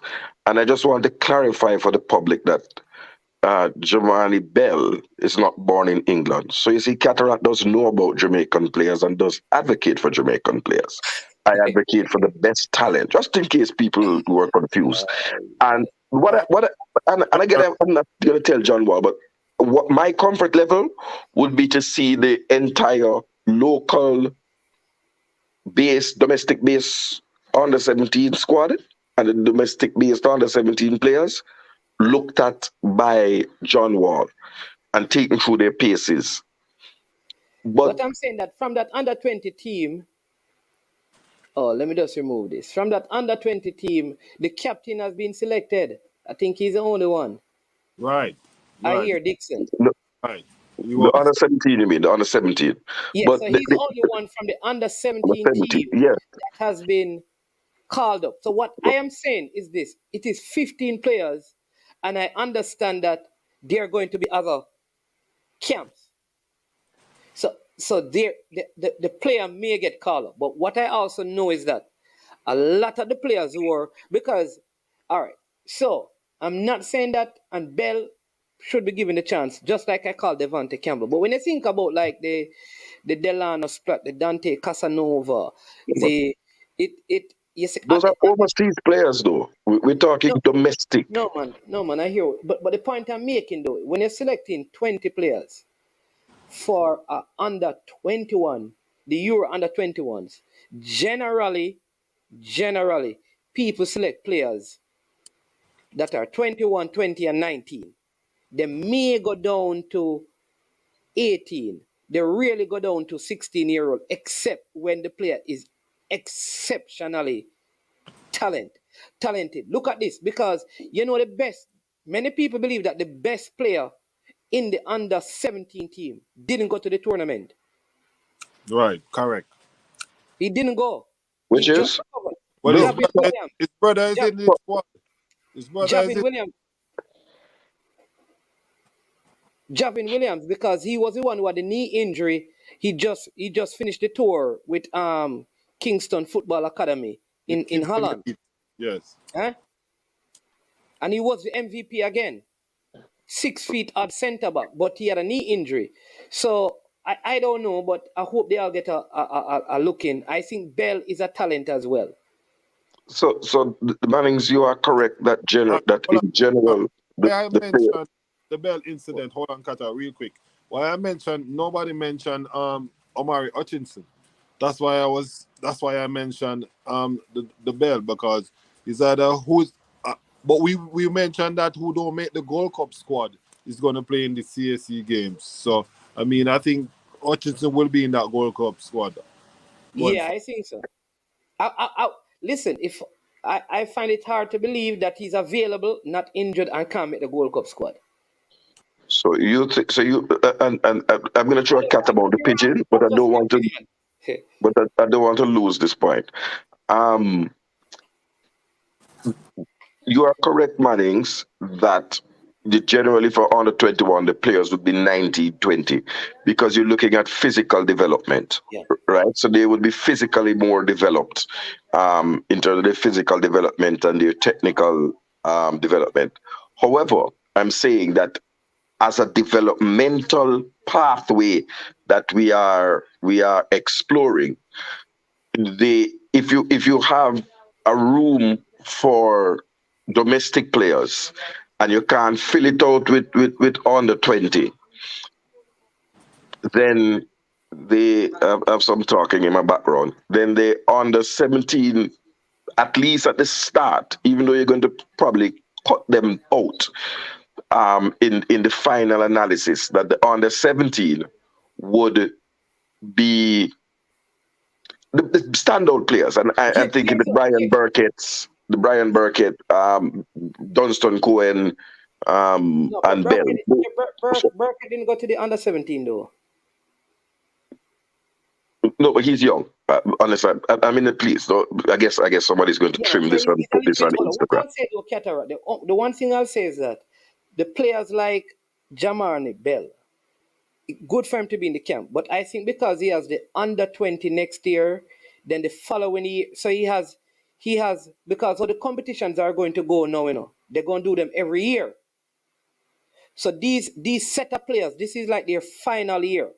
Like anyone who is 20, say like Clark, what's his name again? From the center forward, if he's fully fit. Jamari Clark, right? Yeah, Jamari Clark. Jamari Clark is 20. No, I'd rather him get his last opportunity. Mark you that he's on form, playing the under 21. If I have an ex player who is like 16, who will have like at least three more tournaments with it being played every year, I would rather give the Jamari Clark his final year than to not have him and bring a younger player who will have. That is the only issue I'd have with stuff like that. no, Unless the talent is far apart. but I think we're talking at cross purposes here because I'm talking about the initial training camp, not a final squad, and Okay, those players are not available for this initial training camp. When you come into a training camp, if you are excelling, then the cream rises to the top. So if it's a 15-year-old that is the best striker at the camp, then why would I take a 20-year-old just to give him a bus, like a lasting, and the man that's banging in the goals is 15? But again, I'm speaking about this initial camp, which has nothing to do with the professional players.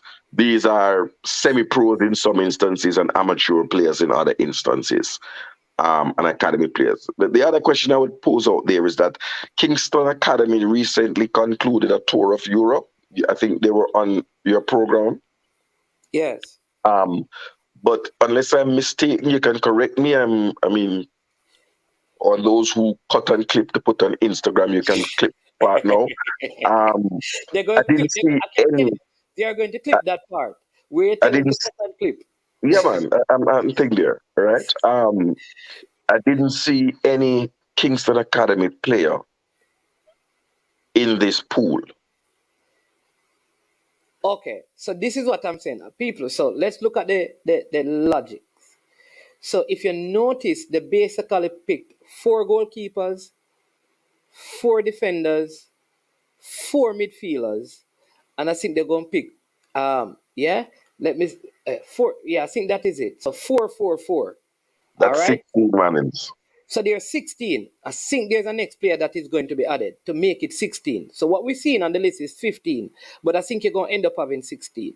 Here is what I believe. It is the same thing like Carl Grimson did, where they picked four of different sets of players for a couple of camps, couple of days, and then they selected out as that. So I think probably what is happening is the same thing. So the next time around, there'll be a different group of 16. The issue I'm having though is I have other issues outside of that, right? Which is the the um the assistant coach for the national team is the head coach for the U20. Both competitions are in the same time. The Gold Cup and this competition. So who is going to coach? Who is going to be the assistant to the head coach if he is with the U20s? And if he's with the head coach, who is going to be coaching the U20s? Because I think the whole selection process will be more refined or defined as time progresses. Flavor Tigat, TV. I've been speaking with Tigat, where you going, Tigat? Flavor TV. And I noticed you started off the program speaking about the multi-million dollar broadcasting rights and professionalism, but all of a sudden there's special exemption for certain man to turn on the camera. So you can't bring the madness to be the pastor. No, Cause no, no. You know, man. Only Richie came on. No, Richie came on, but I can see that he's having internet issues. T got me to talk about that. A man they come on and turn off the camera. No man, not Richie. But in all seriousness, Flavor, you want to answer that first so we can hear your voice and rotate the thing? The man have a different You're conversation. muted. He's having a different conversation. In boss call him. All right. So Lynx on TV. So Mannings, the question that you were raising, you just want to put it again succinctly so that I can respond to it because I think it was an important question. Sports competition are right. It's going to be happening. They're going to be a crossing of paths of the World Cup. Who is going to be the head coach at CAC? So if the head coach is John Wall and he is the assistant coach for the senior team, which one of those roles will he be in? If he's going to, yeah. You see, that is why I was vocal and vehement and strident in my assertion that Coach Fuzzy should be nowhere in the structure. Because what na fall upon head, fall upon shoulder. And I fear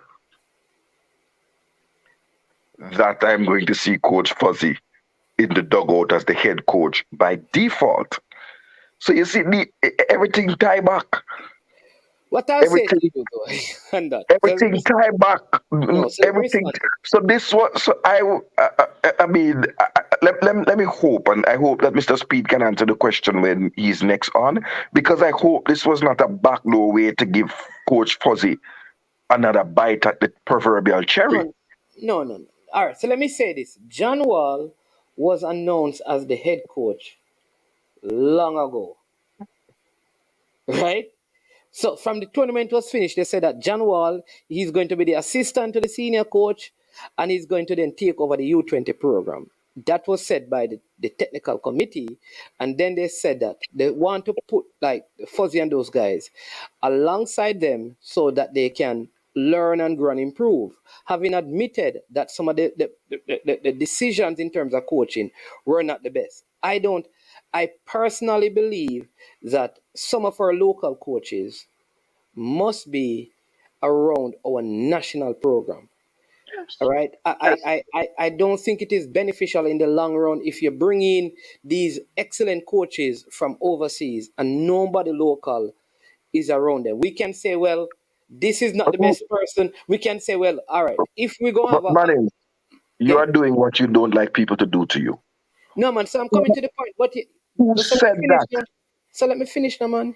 So you have to let me finish, right? So what we can talk about now is who are the best coaches present to take up the different positions.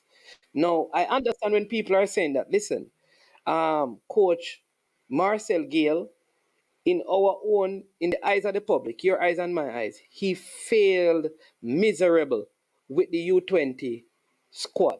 All right. Even if we take away all the blame from him for the team selection and we assume that somebody gave him the team, just some of the game decisions were not the best decisions. All right. So what do? Do you remove him completely from the national program or do you demote him? I believe that the fact that he's going to be one of the assistants, he's not the only one, he's going to be one of them, is not the worst move because it gives him up. That is where you and I differ. You don't want to see him any at all in the program. I differ from you in that. I think there is, yeah.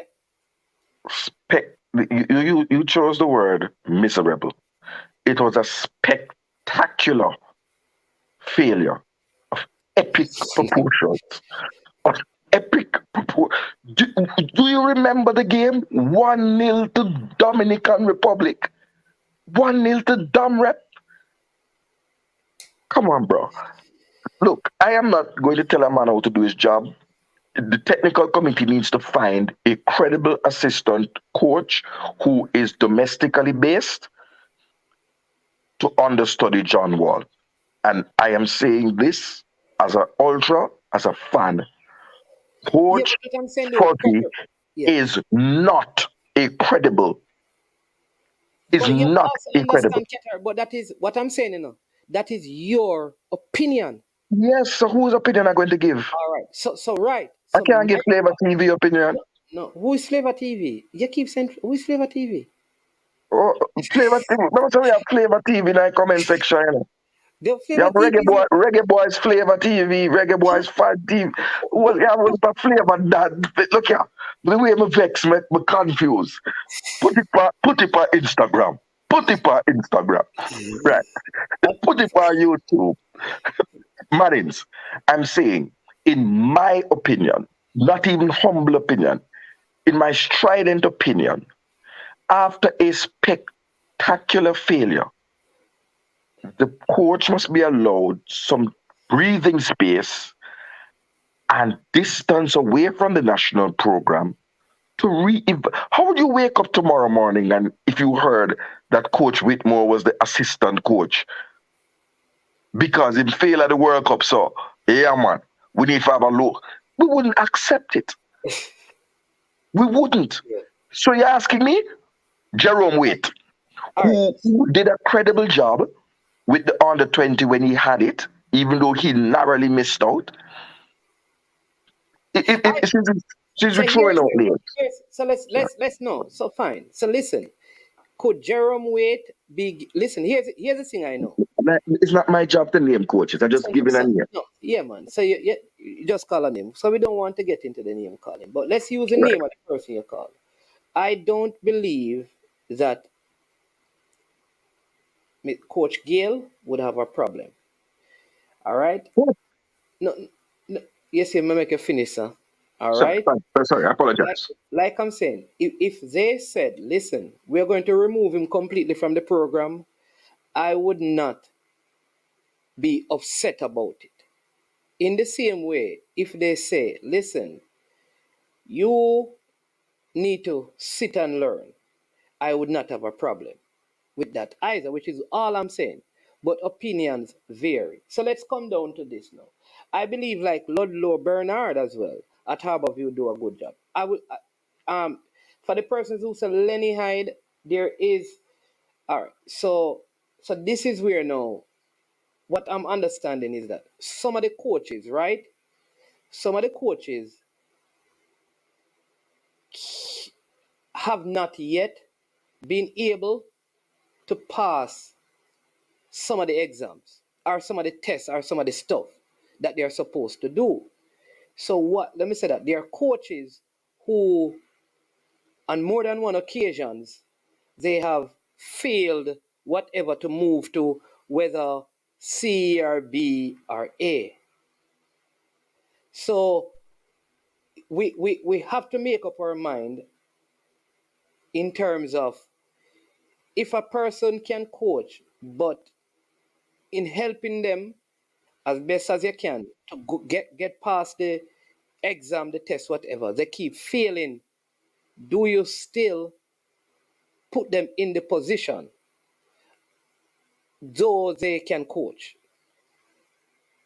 Because the thing, if you do that, I believe sometimes is that you set yourself up for problems in the future. That is why I believe that the appointment of a John Wall is a good thing. I hear that there is a former reggae boy from overseas who will be in charge of the under 17 program. All right, which I think are good steps. The female under 20 coach is from overseas. The head coach at the national team is an overseas qualified coach. So how in that mix you say, okay, you are a good coach, take the team when there's a requirement by CONCACAF that says you have to have a certain level of license? Or should we just go ahead and give them the license even if they fail the test because they have had some success? So those are the questions we have to ask ourselves. No, but why is that? Why those questions, Manning? Who on this panel? And you don't like when people do that to you. When people take out of context. No one is I'm not suggesting. responding to you. Look, I'm not responding to you. But the odd. I've gone past you a long time. So you and I. No, no. I'm saying they're saying that we give a license to a coach who is failing. You never know. So you never know. So some of them are gonna fail. You really didn't know that. You who has a good footballing brain. Look here, as crazy as people say Ryan is, they are a roach. They are a coach. And what that has done is proven it. But Cataract, some of the ones that are passing with flying colors, just listen what I'm saying. Just listen. Some of those who pass the paperwork with flying colors and have high marks, Cataract, they can't get their teams to play like some of the coaches who have not been successful at the written work. That is the problem we have in it. You see, you but it's not only written work. It's a holistic. Just like in CSEC, you have the exam and you have school-based assessment, right? You have a practicum and you have the written exam.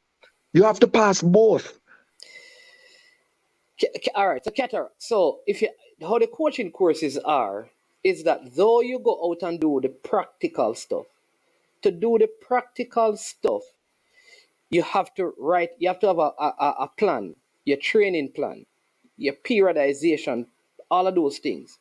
So if you're not able, you know what you want to do, but if you can't present that which is where a lot of the coaches are failing. Now, some of the coaches, especially those who are teachers, they are able to do that and go out and execute it. So they end up passing, right? But I agree, you and I are at the same place, Here is what.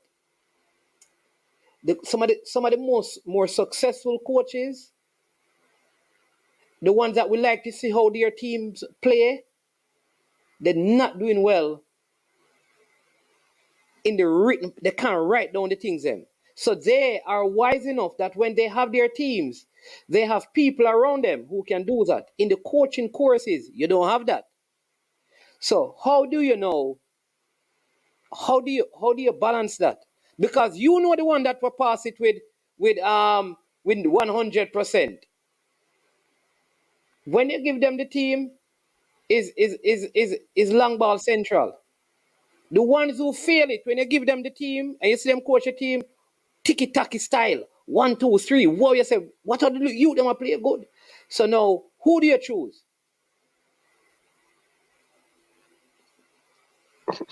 So you're saying that none of the coaches who pass the written part of the requirements are successful on the field.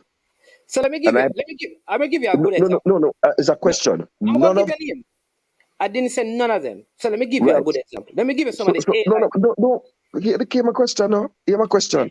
So therefore, why wouldn't you select and focus on the coaches that passed the? Let me give you the A license coach's name. All right. Let me just ask the question. Tell me, just give it me. Before you ask the question, I'm gonna give you Vassal Reynolds.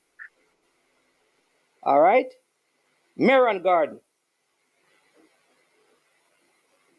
All right, Andrew Peart. All right, the one in Donovan Dookie. I think Lee Croft Letman.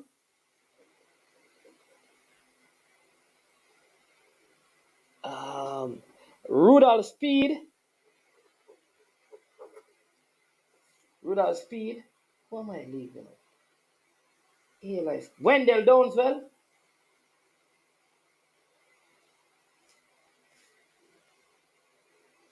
There may be a couple more that I'm missing out. Which one of these would you give it? No, man, that is not my job, sir. I'm saying to you, of that group of gentlemen, of Yeah, that group of fine footballing scholars, yeah. you're saying there's not one who is worthy of the assistant coaching position I did not of the say that. no, but that's how it came across. Because we start talking about man who pass and who are failure upon the field. I'm not focus on those. I'm focusing on finding the person who has the right blend. Reggae boy fan TV. Let me get it right. Right? You But understand? We don't need to focus on the yeah, but extreme. We need Cataract, to focus on the good candidate. Cataract. But what I'm saying to you, Cataract, remember, you're not the only person that I am engaging. I have persons in the comment section who are bringing up names. So I also have a responsibility as a host to engage them. So you're thinking that you and I are the only two persons having the conversation. We can't exclude the people in the comment section. No, I'm not. I'm not thinking that. I So am I, also speaking to the so people in the comment section.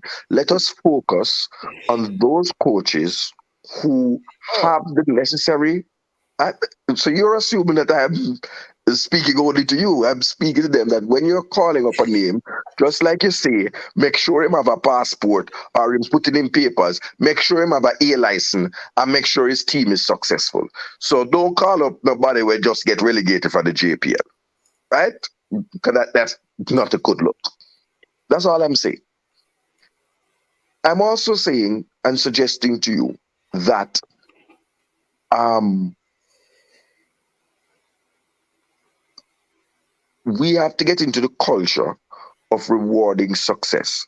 So if you said, for example, to a cohort of persons who are taking the A license, the most successful candidate here will be given an internship as the assistant coach of the under 20. That but would may Cataract, motivate. Cataract, but we went past that a long time. I am saying to you, so we went past that. I said to you, I would have no problems if you were totally removed from the program. I said you and I agree. But at the same time, if they say, listen, we're gonna keep I don't keep you, you won't be the assistant, you won't be the head coach. This is the head coach. You can learn from him.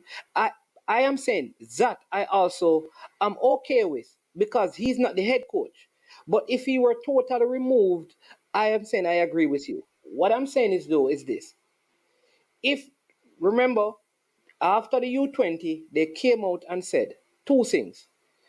We will no longer go into any U20 tournament with schoolboy footballers. You have to be playing professionally. We will, at our U20, they said that, listen, we are going to get the highest qualified coach that we can afford. So they went and they got John Wall. So that is what they said. No, people bring up the name like Andrew Edwards. Like, I don't have a problem with Andrew Edwards right here, if they said Ludlow or Bernard, once they have the requisite, because I think those guys are quality coaches. If they said Jerome Waite, I would not have a problem. I would not have a problem. All right. So let me come back to a different issue though to speak to. All right. Now the The coaches sometimes, I believe, there's a coach in the, like this guy named Eric Radamakers at Campion and stuff. Very good coach. I think he's somebody that Andre Virtue at Ballers. I think these guys are doing a lot of good work. All right. And I would love to see some of them as part of the program, learning like you have suggested. But let me just bring back this, right? Again, Fuzzy's World Cup. Even if I say to him, even if he said, I did not pick the team, big up, yeah, man, big up, man. Even if he says, I did not pick the team, these players were given to me, the players that I couldn't get. Some of the decisions at the competition were poor decisions, and he must be held accountable. But I will go back to this. Very few people objected when he initially got the job, because it was based on Waterhouse and his work at St. George's. And people liked how St. George's played and liked how Waterhouse played. So, what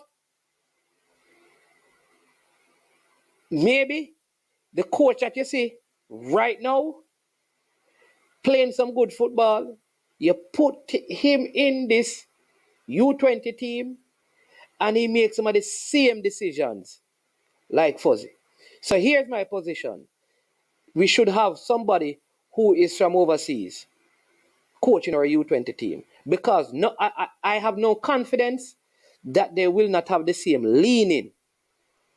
I get a man from Westmoreland to coach your side, and the whole of the ball of them come from Mannings. But that's not what we're going. We are discussing about the assistant coaching position that is reserved for a domestic coach in order to develop the local coaching stock. So we're not speaking about overseas coaching, Mannings.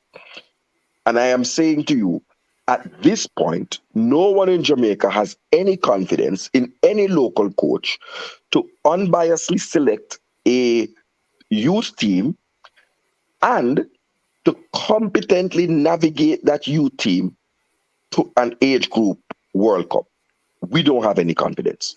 And that is based on the spectacular, and in the case of the under 17, the miraculous capitulation of our squads in recent memory. Yet we have people who have taken lesser squads with lesser resources to the brink, much closer. So I'll leave that there, and we can focus back to the list if you wish. Let me just address something. Sports Prophecy TV, yes, you can call in. Let me say something, please. Mr. United, man, me disappointed in you, you know. We don't ever slip your fingers slip, but if them slip, you need to fix them. You need to delete that comment, right? Here's the thing. I think that comment is out of bounds, all right? I'm not going to bring it up, but I think out of respect for one of the more faithful female followers on this platform. She's always here having good footballing conversation. Okay, it was deleted. Thank you so much, right? And Mr. United, I think you should apologize to her, right? Just out of respect. We show honor and respect to our females. Thank you so much, Rob Smith. All right, Mr. United. So let us keep it civil and respectful. Yeah. But let's see. I think we should see if there will be other call up of other players. Like I said, it is for the CAC games that runs at the same time as the Gold Cup. But not Duckland, but oh my lord, several names from Mazasil, a lot of those players, Kirai Anderson, Mazasil, the who again? Like I said, the Tyler Roberts, Casanova, Dante, Brandon Cover at Leicester City. I'd love to know. That's one of the things I want to know is that have these players started the process? I don't in this kind of discussion, I don't talk about players who have not started the process. Yeah, that's what I'm or saying. I who don't. have their thing in hand. Yeah. Because I think sometimes the thing, the thing, we go so far. But I want to say, Marines, having been peripherally involved in some things, this thing about saying that the man them for just got apply for the citizenship now go work. They really do not understand how to navigate the Jamaica citizenship requirement. It requires hand holding. It requires hand holding. We think it's just one, two, three, da. But generally, it requires hand holding. What is your suggestion to solving the issue, Ketara? I think there's a two-way suggestion. One Yeah. is that for the players that we know I describe as the must-haves, I believe that when we have a FIFA window, we can call those players up to join the squad like we did with Dante Casanova in the Trinidad squad. So let's say a Johnson Clark Harris, who we know we need a lethal striker to be there in case Mikel Antonio, anything happens to him, right? I believe we call him up, and when he comes here, he goes directly to Pika the next day and submits his paperwork directly to Pika, pay for the express passport, and train with the team while he awaits his documents. A Damari Gray the same, a Reese Nelson the same. If we deem that these players are critical to our success, I don't believe that leaving them in England at the advice of a Ian or a Cataract or a Devon, I believe it requires a much more surgical approach. I believe for those players who are on the periphery, who it would be nice to have, you can have that. But I believe that there are certain players that can be an approach because we have taken players to the U17 just to observe and get a feeling. I believe that this would be money well spent. I also believe that the funds are available because that same pot of funds that paid for the ticket for the president and Gensec to go up to Leicester to resolve matters with the Reggae Girls, it can be used to bring down Damari Gray or bring down Reese Nelson if he says yes. Johnson Clark Harris, who maybe having some, who we know is critical, Lewis Baker, and I wanted to just, if you could take the opportunity to just restate the situation with Lewis Baker. And I think there was one other player. I think it was in your last podcast that unfortunately I wasn't able to catch what the update is. But those players, Isaac Hayden, those players that are absolutely being critical in critical positions, I believe they can come down to Jamaica and go directly to Pika via the express route, along with a letter from the Minister Grange, if that's even necessary, to even express it faster. I think you have said before, I think Coach Des has said before, we have seen athletes being given a diplomatic passport in order to facilitate their track and field athletes, right? Their cricketers have been given diplomatic passports to facilitate their travel worldwide. So I believe that would be a solution, Manning. And I'm talking now for the absolute critical. What say you? Well, I think if your citizenship, once the citizenship process is completed, then I think that No, man. is. No, and I'm talking about players who need to submit documents, who have confirmed their interest to represent Jamaica, who have gathered their Yeah, but documents together. you also went on, and so I'm not sure what you want me to respond to. I was responding to the part where you talk about the diplomatic passport. Oh, no, sorry. No. That was a peripheral thing. I withdraw it. I was just saying that the sports ministry has the ability to make a request. No, Of, so in terms of the citizenship, I agree that the critical players, and this is why I say the critical players, that is a process to follow. Like, let's go through. But to be fair, I know that there are persons who are doing that presently with players that have helped with the process. Um, and and I feel like the players who are not going through the process right now, it's more them need to make a decision, and that decision needs to be after a conversation, like with the coach. So I think once the head coach has a conversation with some players who are in critical position, then you will see the process being expedited. I still believe that some of the players, for whatever reason, they have reservations. It may not be reservations in terms of I am going to play for England, but do I really want to play for Jamaica? So though they may not see themselves getting into the England side, it doesn't necessarily mean that they have made a decision for Jamaica. That I think can only happen by a conversation with a coach. The issue with that, however, is if a coach tried to convince me, if a coach tries to convince me to come and play for the country, and I say, okay, I will come and play, and he doesn't call me into the squad because there's a player that is better than me, how do I walk away from that feeling? Right. I'm saying, Barney, you ask a question. So you Let walk me away ask, from that.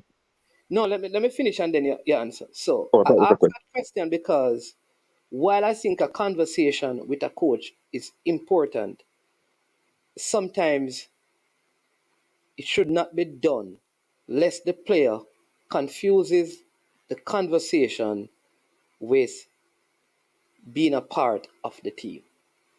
Go ahead. Brian. So you ask and answer, right? No, So no, I'm no, going no, to say, no, no. I haven't answered the question. I so have not I'm saying, answered. no, you're saying it shouldn't be done because the player may leave with a wrong impression. So I didn't the say that, con, Tarak. You have to the listen. I con, never say it should not be done, the, But go okay. ahead. So the conversation is had. Brian, hold on there. Brian, here's the thing I know. We have a Multi-million dollar show. multi-million dollar thing going on in a Brian. I'm just tell the people them say You see, if you Al cataract, you see mafia try squeezing face in the little phone screen Yes. where you have, you understand me? So want to your camera. Mornings, where's the mornings? No camera. Hello? Yeah, Uh, yeah. Go ahead, cataract. I can't yeah. see Brian. So Are you Hear me? in the dark room, brother? Lights, camera, so, action. There so you I'm go. here. Thank you so much. Mornings, Allow me to where are some boss? turn on the camera. That's what I say. Come on, But I want to answer a question, Brian, please. I beg you. Mannings, international coaches, particularly coaches like Gareth Southgate, have discussions with players all the time who, and they say to them, you are in my thoughts, you are on the periphery, you need to do XYZ to fit in the squad. I don't believe that there's a single professional player that believes an international coach speaks to you means you will automatically be in the squad. Because there is also another reality that I could come and speak to you and then you get injured the next day. What I must do? Save a space for you? Or you spectacularly lose form. Let's say you were scoring goals and then you had 10 games to go to the end of the season, and in the 10 games you don't score one goal. But so people understand, professionals understand that there are no guarantees in life. Now, what a player might want to hold you to is if you say, look here, I don't want to play CDM, right? That if you call me into the team, I'm not expecting you to go back on your word. But some coaches go back on their word. I'm reading where a player was blasting Ten Hag for at his time elsewhere, where he brought a player from Italy to Holland and played the man in a totally out of position. So these are pragmatic decisions. But what I was suggesting, Mannings, is that if a player is critical to the process, meaning the coach has determined that I would like this player in my 26-man pool or 23-man pool, those are the players I'm talking about when it comes down to crunch time. All right, let me hear from Brian. Brian, yo, um, raps with big. Yo, Yo, raps, big up. Yo, Mannix. Good afternoon. Never even said that, sir. Good afternoon. Yeah. Yo, nobody will talk trade. Mannix, afternoon. Afternoon, Cataract. Yeah, Afternoon, everybody. afternoon. Cataract, you see what you want to steal? Here, no, brother, but you see them in a higher money, brother. Especially them local money. If them money gonna have a conversation with them coach, brother. First thing, the coach can't be sure, say, when him say to that person, now go back to 100 other people. Next thing, somebody how them players operate, you have a conversation with them, and them just deduce from the conversation, say, the coach will pick them on them in our team, brother. And if they don't get picked, the year say, the coach will fight out the player them and cause him a white man and all sorts of stuff you go here, brother. So me hear what you say still, but me think that can only work with certain set of players. You see me? Because I guess everybody reality in terms of how them grew up and the system where them involved in and them understand that everything is different. You see? But um I mean I think too when you like certain like the professional players overseas and thing, I mean like the player them who can go up dual nationality to and can play for other countries. I don't think it's a bad idea, or I think it is a good idea if you're interested in a player as a coach or as a manager, federation, or whoever who have the duty there. I think it's a right thing to go have a conversation with the person. Tell them what your plan and how you some of it in your plan. Because maybe you might have a player who is, let's just say for argument's sake, 30. No, and the World Cup is in 3 years. Ideally, you don't want to bring a 33-year-old player to the World Cup. But in the interim, this 33-year-old player can help you to qualify for the World Cup or to win a Gold Cup or, you know, win a tournament or something. Win some games to bring up the ranking points and stuff. So you may want to have a conversation with this player to say, hey, you are 30, you haven't played international football as yet. I see where you can help the program in this in the short term, and if things progress in the future, I mean it's a possibility that I might look to someone else if they're performing better because for argument's sake I'm a coach who like players that are young or whatever the case is. You get me? So I mean sometimes them conversations they can be welcome. You know, but as I say, it all depends on the person them who involved, both from the coaching staff and the players too. But, you know, everybody would All right, Brian. Brian, your young background. Yeah, board. Brian. Forget to me, I say. Yeah. It's from our context, Jamaica. All right. So let me mute Brian. Brian, because well, the man, we are the man phone powerful. Me can't even mute him. Me don't know Brian. Me can't even mute your phone. Me hear about me alone in the dark room, but whenever I hear about me alone in the echo chamber. Yeah, but I'm going. Yeah, Brian, see if I can mute. All right, but so I don't think we are at different places, Cataract. Brian, see if I can mute. Oh yeah, yeah. Thank you. Right. I don't think we are saying different things. Yeah. Do you understand me? Because I would say a coach must have a conversation or can have conversation with. In fact, I think a coach should talk to all the players he wants to be a part of his team. All right. But when it comes on to like a nation recruiting players, in the case like Jamaica trying to convince people, there has to be uh, like I always believe, rankings of players. All right. What do I mean by that? Certain players, and this is where, like, I think you and I are at the same place. Certain players, because of the level that they are played, they play at. Say, for example, oh geez, let's call so let's use a Mason Greenwood as an example. If Mason Greenwood said, like anytime now, man, I'd love to talk to someone about representing Jamaica. I would say that's a conversation the coach should have. All right. Can you do that for every player? Maybe you can, But I know that if you come to me and say, listen, um, I hear you can represent Jamaica, and I think you could come and represent us and stuff like that. I am expecting that you want me to be a part of the project, you want me to be a part of the plan, you want me to be a part of the team. So, just me, my expectation is that you are going to call me up. What I'm saying with that is, though the coach can be involved, I don't think, not just in Jamaica, like the head coach should drive that process. Here's the difference now, because I know, like when we use a Southgate, like that is like, On a point about the Mannings, I agree with you fully. 1000% I agree with you. yeah, but that's what I started out by saying, Right. that we Because agree. you remember that I'm saying that recruitment is different from selection. So I believe recruitment is an administrative process. And there's nowhere where the head coach is the first person that talks to you. There are scouts normally, but we don't have scouts. Right? So There, I'm in 1000% agreement with you. 1000.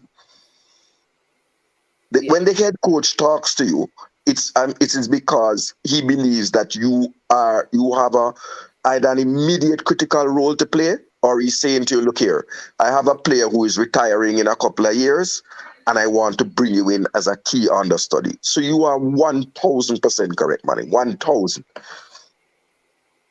I'd be a hypocrite if I disagreed with a single word that you said. yeah. So that is my, so that is what I'm saying. But I do believe that the coach has that place. But so that's what I'm saying, that we are all on the same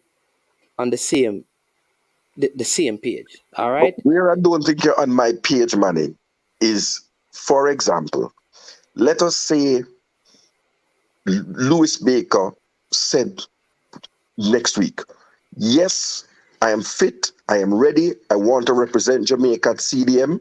You have a vacancy. I am ready to commit to the black, green, and gold. I have my mother, my grandmother, birth certificate, both of them passport, both of them birth certificate, the name, right, are ready. Yeah. I believe that, and this is where I haven't heard you commit to, I believe that the next step is not to send him to the embassy in London, which is literally a 3-month process. I believe the next step is to say, at the next But FIFA window, yeah.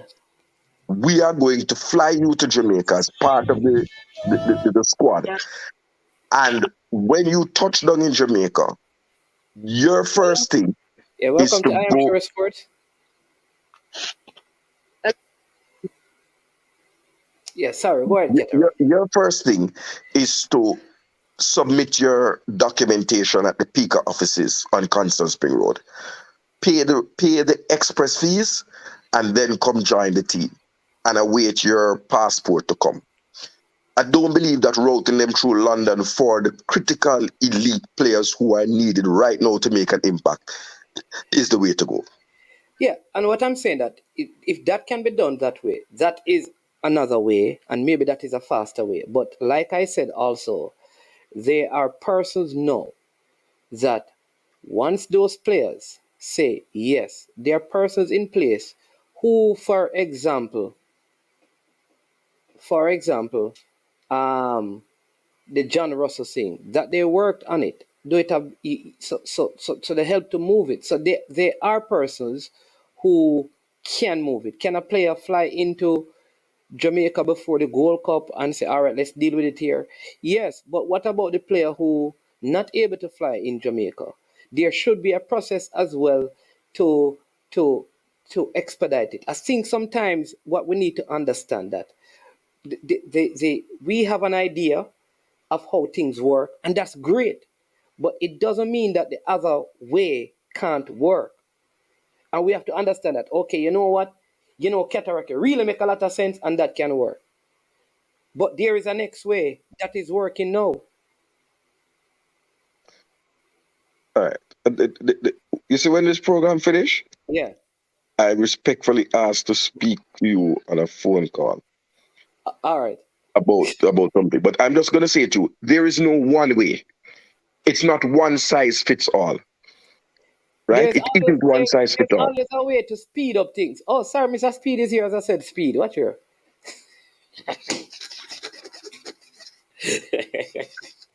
The man appeareth. Comment the man, comment the hour. Or comment the hour, comment the man. Aye. This is speed. So me hear you Yeah. say I gotta leave now. The program all finished, so that's why I just make sure I make. Yeah.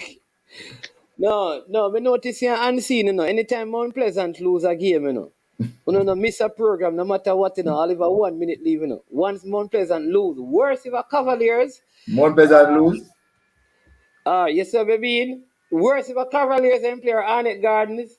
You understand me? You don't know But say Mount Pleasant lose, but they think a Cavalier win. yeah. Yeah.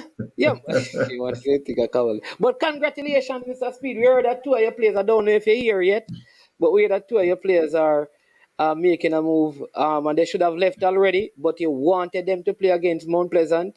So I heard that you begged the people to let them stay for 2 more days, please.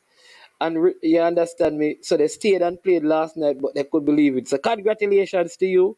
We also see, uh, when we finish the Cataract, man, we also see a U20 team named up, but we notice it's only 15 preparing for the CAC game. So you probably can shed a little light on that for us. I heard that you and Mr. Downswell as well did most of the preparation for the girls that played in the U20. Is that true? And that the coach came because the coach came in late. So you guys did some of the preparation for that girls team. I don't know. These are the things we hear from the birds, But so I don't know if you can address those things for us. But Cataract also had a question. So No, man, I won't disturb Mr. Speed. I just wanted to clear up a very quick thing, Sir Speed. AM, I think, is the person who made a statement that said citizenship is first via the Ministry of Foreign Affairs. That is not correct. PICA issues citizenship. It's the Passport, Immigration, and Citizenship Agency. Just to make that correction. Who is AM? No, someone in the comment section, sir. Oh, Go ahead, Miss. Go ahead, Miss. Your input is critical. I don't look. You mean about that? No, man, no. No, man, not about that, man. About the question that man in posed. Yeah, man. Because me not really talk about what me don't know about. Me not even know about who. Me just glad say me is a Jamaica citizen. So what first one man is man. Yeah, we remember we were trying to get somebody from the UK to coach the under-20 team, and it fall through on us. The person had accepted and everything, and then they didn't take up the offer, so that fall through. But we had already set the under-20 women team to start training before. We had set dates because even without we confirming the coach, the initial coach. So we still kept it. So Mr. Dunwell did the first week. The second week, I did the second week because the program had to go on. The third week, Mr. Dunwell and myself was back, and by the time the coach reached. So we pretty much did that week too, with the coach observing the first day and taking over the second day. So yeah, we did help, but I think that's what we should always be. If we have coaches who can help, we should always try and ask people who they think can help them. So what we did was really a very unique thing. On the second week when I was there, that time Mr. Donzo was in Florida, with the trying to look at the under 15 boys. yeah. What I did was carrying all the coaches that were doing their C license. So I gave them specific topics to do, the 4 moments. So what happened was that there was 12 set up coaches, and they had specific topics. And there was some really good coach, like the Harborview coach from Portmore that coach in the Premier League. So what we did was those coach was teaching the girls moments under my supervision, for the first day. So it went really, really well because the girls now were able to defend in their own half, defending their opponent half, attacking their own half, attacking from their opponent half. Those were the drills, and they did it for 12 times. They did 12, about 3 each. And then the other day I taught them transition to attack and defense. So we did get over those things over a long period of time to help prepare the girls. So when the coach come, I suppose it was easier because we went through the terminology and everything. And but then the coach came and took over. So we have to give the coach him props still because from the first day him come, you could see that he was in command. Him start to talk to the girl him about pride and how he want them to have attitude, how them play and all of that. So it's also just everybody pitching a help and it work out. I mean, I wish more coaches wouldn't have any ego and ask for help whenever they need it because we do have talent here, but sometimes because of our education, all of us don't know everything. But if you combine all of the knowledge that people have, all of the coaches, and it would be better. And nobody not try to upman anybody. So that really worked out well. So we didn't do as much time as we wanted with the girl, but also, when a lot of people were saying, "Well, we're going to this Premier League," a lot of the girls were playing in our Premier League too. So that again helped the girls and prepare. Meanwhile, we were training. We send them off to play their Premier League game, so they got a lot of game time. So the team wasn't unfit that went out there. And one last point, that girl that named Atkinson, she's actually doing Atkinson's sister. Just wanted to tell you that. Oh, Girl the, that the scored the center, double, the center forward that play for Denham Town. yeah, is doing Atkinson's sister. I thought so. I felt like she was related to him. But I don't know people that I don't know the phone line went down but it is up again. So you can call back and stuff.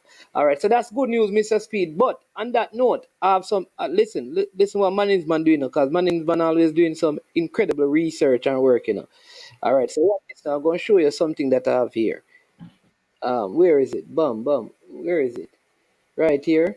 Yeah, man, right here. Watch this now. And then we're going to get back to that, right? See this, Mr. Speed? These are some girls I believe in. Zoe Matthews. See it? Not declared yet.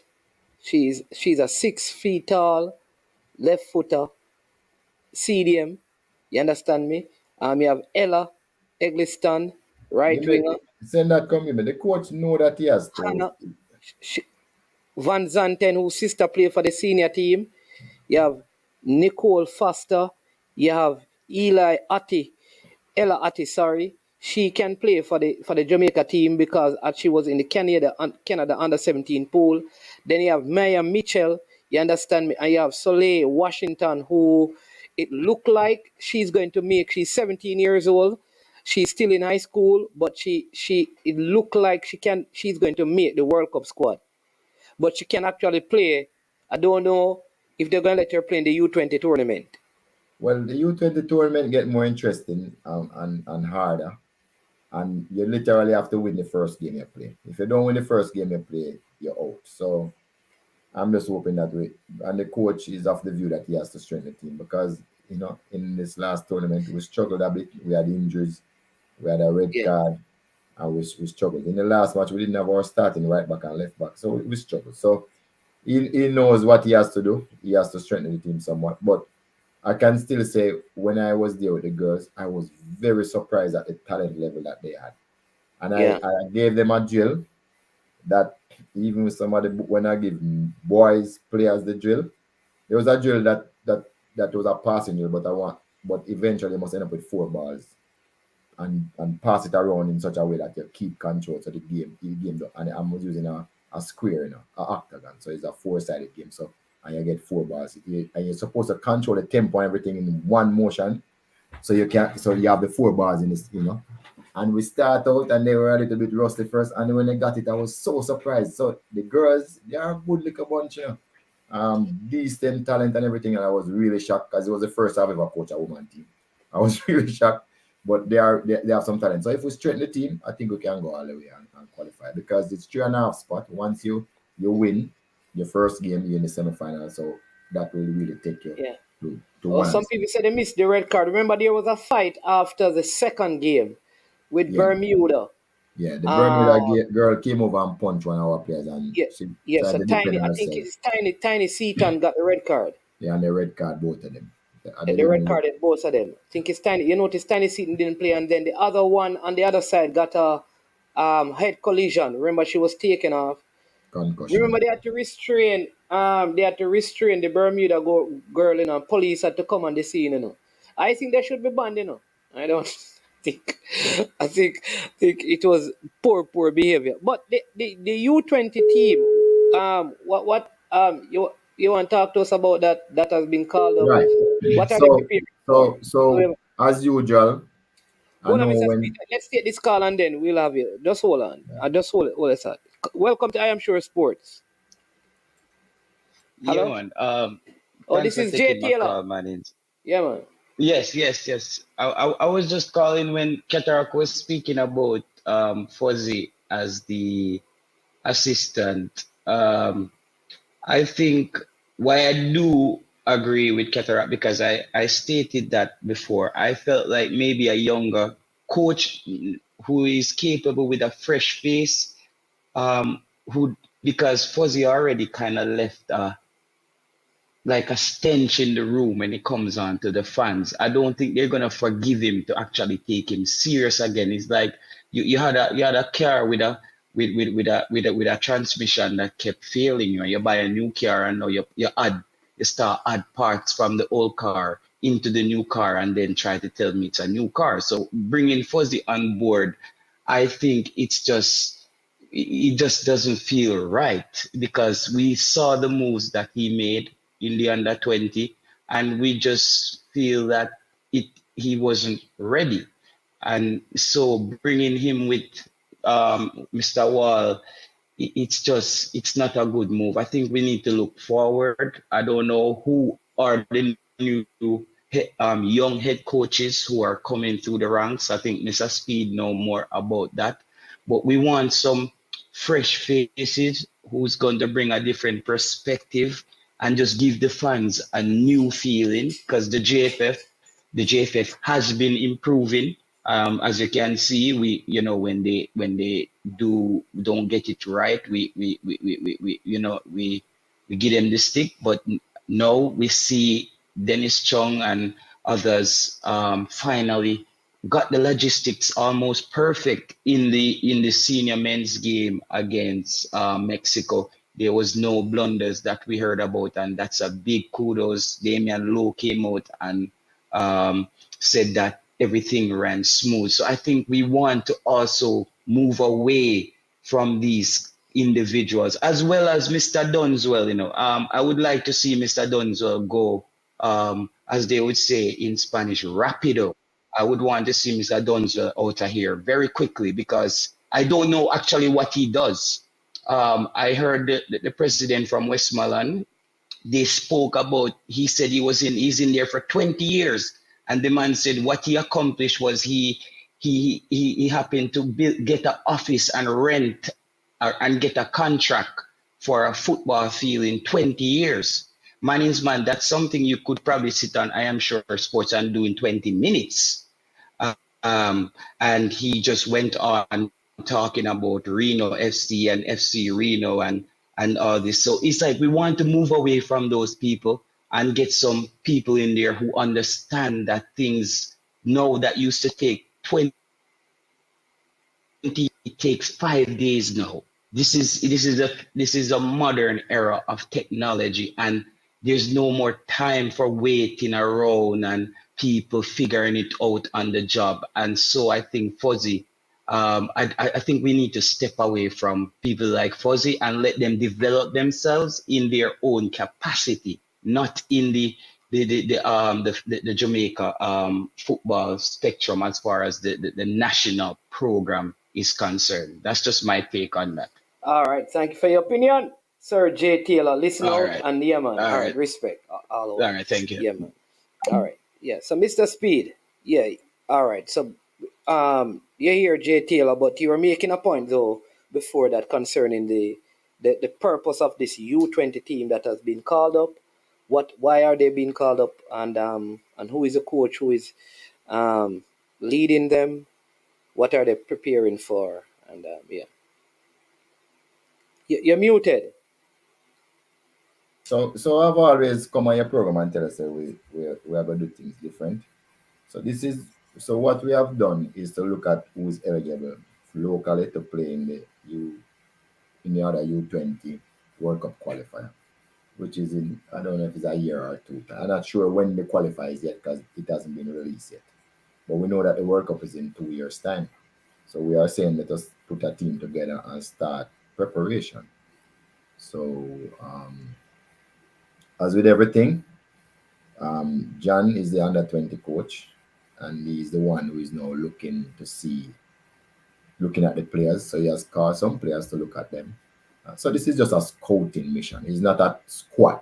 It's just a scouting mission. So he's going through the players that he has locally. He has a list of players who is overseas that can play. He has a list of about 250 players who is eligible to play for Jamaica. And the list is not exhaustive. We're still trying to add to it. So this is just the start of that process to make sure we have a good team with right preparation, good amount of preparation for going to the World Cup qualifiers when it starts. I suspect next year or the year after. Okay, so John Wall is the coach, but this tournament that they're playing is at the same time as the Gold Cup. Will it? Oh no, that's no. That's not the team that going to the tournament. That under-20 team is a different team. That under-20 team is for that is supposed to be picking now. The under-20 team is for 18-year-olds now. They have to be 18 this year, right? So they can play 2 years time. Oh, so this team is for 18-year-old for 2 years time, but the team for the CSE game is not Team for the selected. CSE games is players born 2001. So those will be 22.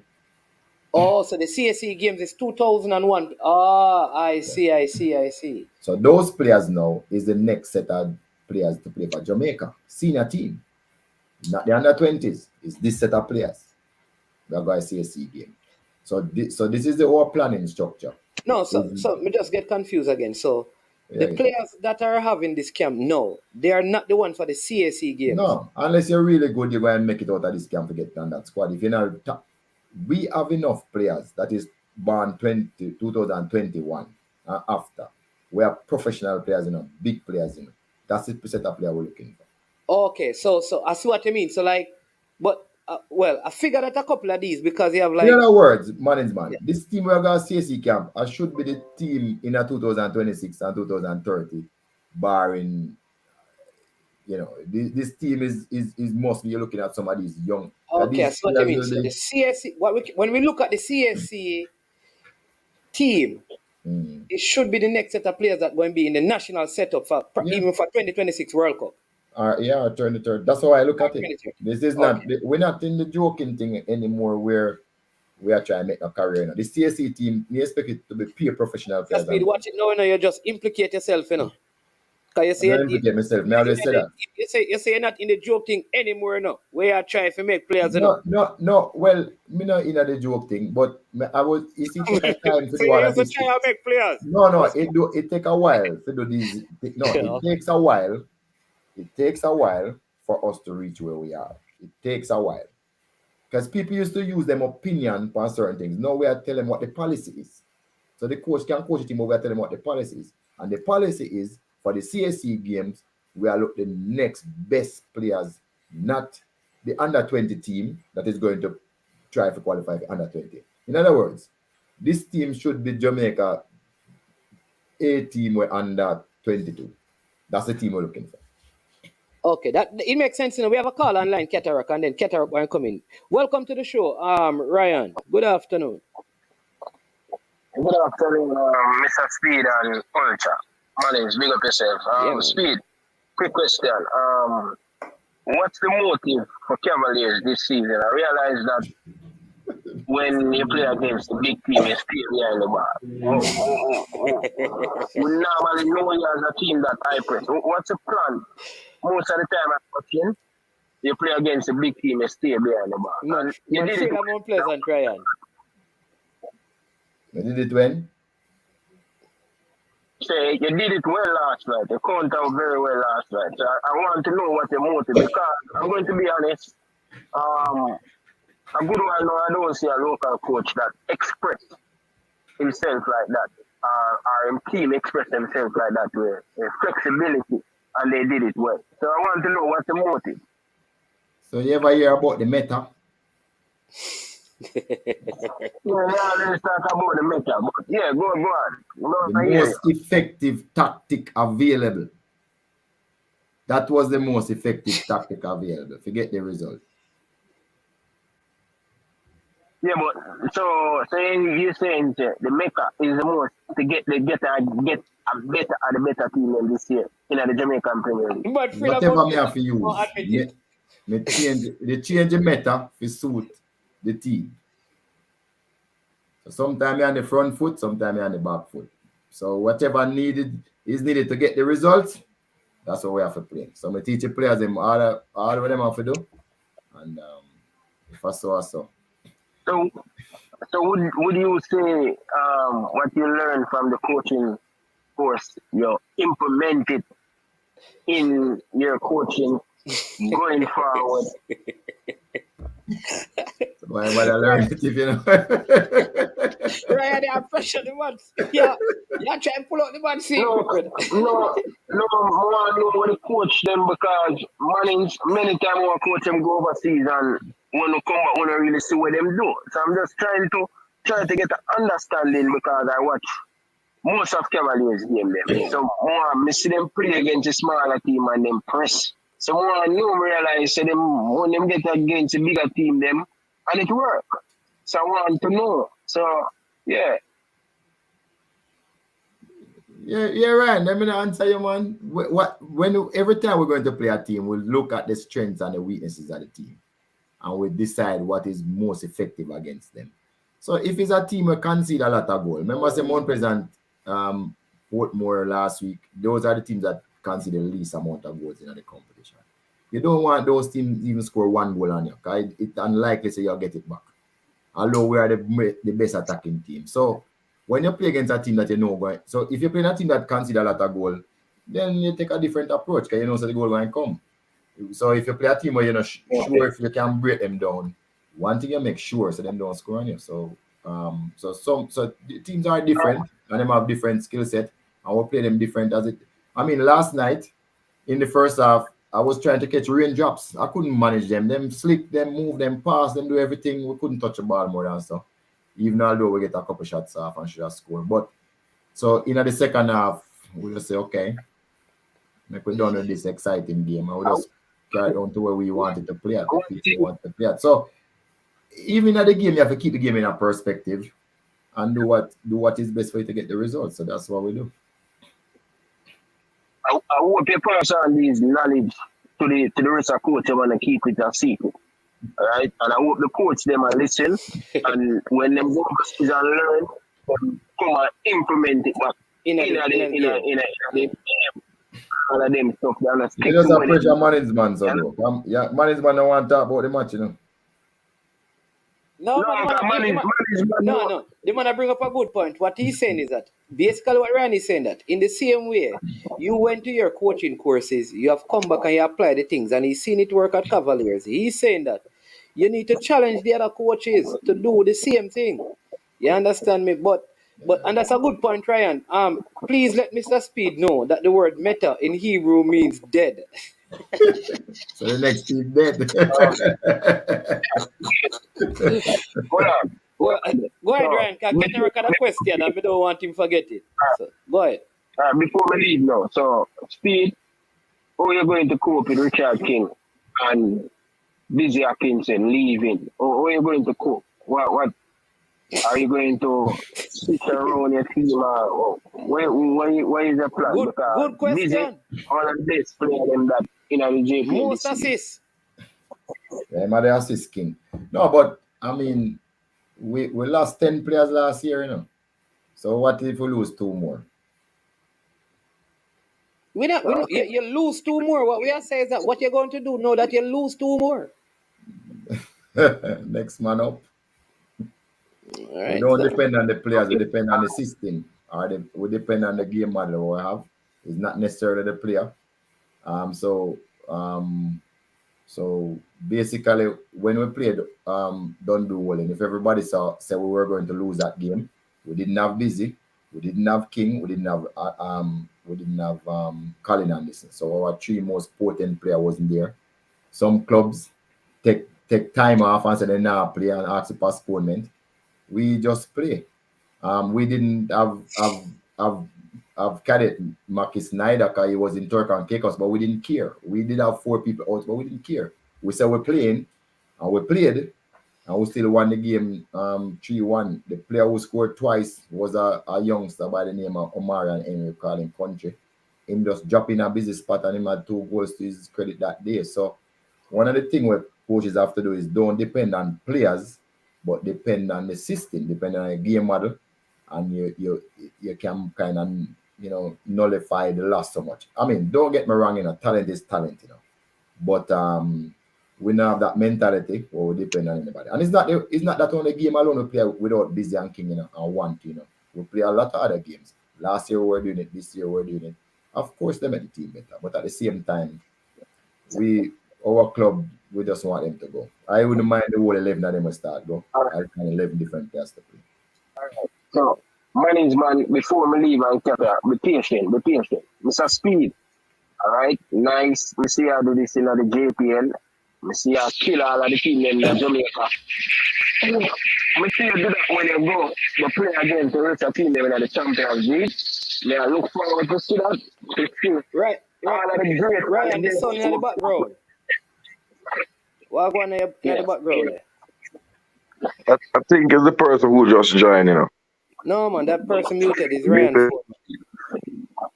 Yes, I'm saying, Mr. Speed.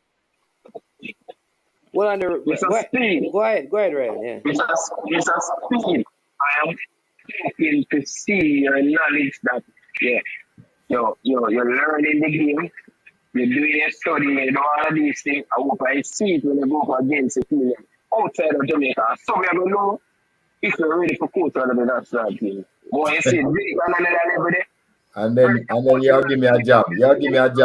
To coach the national team. Yeah, man, you're gonna get. So when you see it, when you see how that consistent way to make it up. You study hard, You study hard and you go beat up all of them man who don't study. You done intelligent already, so when you see it at the next level. Wish you all the best for the season. Well done. You get the better of Manning's man and the whole One Pleasure and family. Big up yourself. Wish you all the best for the rest of the tournament. All right, sir? All right, boss. Thanks. Yeah, respect for the call as usual. That's Ryan LFC for you. You understand me? One Liverpool. Cataract. I know you had questions to ask. So, to Mr. Speed. The previous hour was brought to you by Cavaliers FC. Now, back to regular programming. The under 21 squad. First, Mr. Speed, thank you for the clarification, because with it, management let us around the mulberry bush. When I said the man them got CSC, and the people have rushed him. So thank you for that clarification. And CSC. And we are supportive of the initiative. We are going to play CSC games. It sounds like me not talk nonsense. We are playing CSC games this year. Yes. Yeah, but this 15 that are here are unlikely to be anywhere near the squad. That's what I heard from Mr. Speed, unless they perform exceptionally well. That this is a building towards the next under 20 in 2 years' time, right? So that's a good clarification. So my first question, Mr. Speed, would be that can you tell us or shed some light on the absence of the three semi-pro standout players from the recently concluded under 17, which would have been Ronaldo Barrett, Bell. Sorry, you're speaking for me, sir? Okay. Javadi Bell, Dunston Cohen, and Barrett. Yes, but because I've heard you talk about a pathway, and so I just wondered those players who were above average for the under 17, how come we didn't see them in this first iteration of the under 20 building? So one of the things that we're trying to implement too with the reporting is that whenever the lower teams go to a tournament, the head coach would recommend players to the team above. It's something that we're building a template for our reporting structure for all the coaches. So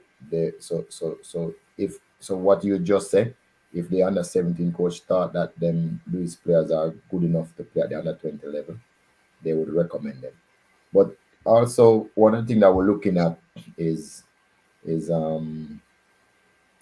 want the players to understand that their development can be they go to a under 17 tournament and then go back home, go sit down and don't play any football after that. We need them to register themselves into a proper football program and keep on playing. Preferably, if you want to play at the under 20 level, would I prefer in a top grade academy, or are you playing with a prefer professional? But if you can't get the professional player, we expect it to be in a top grade academy. Now I don't know what some of these players are doing, if they are still playing or if they just go back home and sit down and not playing in the football. But the picking of the team, Oh, though, I know it's a good. Ronaldo Barrett is at your team. Yeah, I know, but I don't like talk about my players. But the picking of the team, though, is really the coach prerogative, not ours. So um, I know management will ask the coach about those three players. I won't ask him. I'm sorry, I won't ask him. But it's a Oh, good. okay.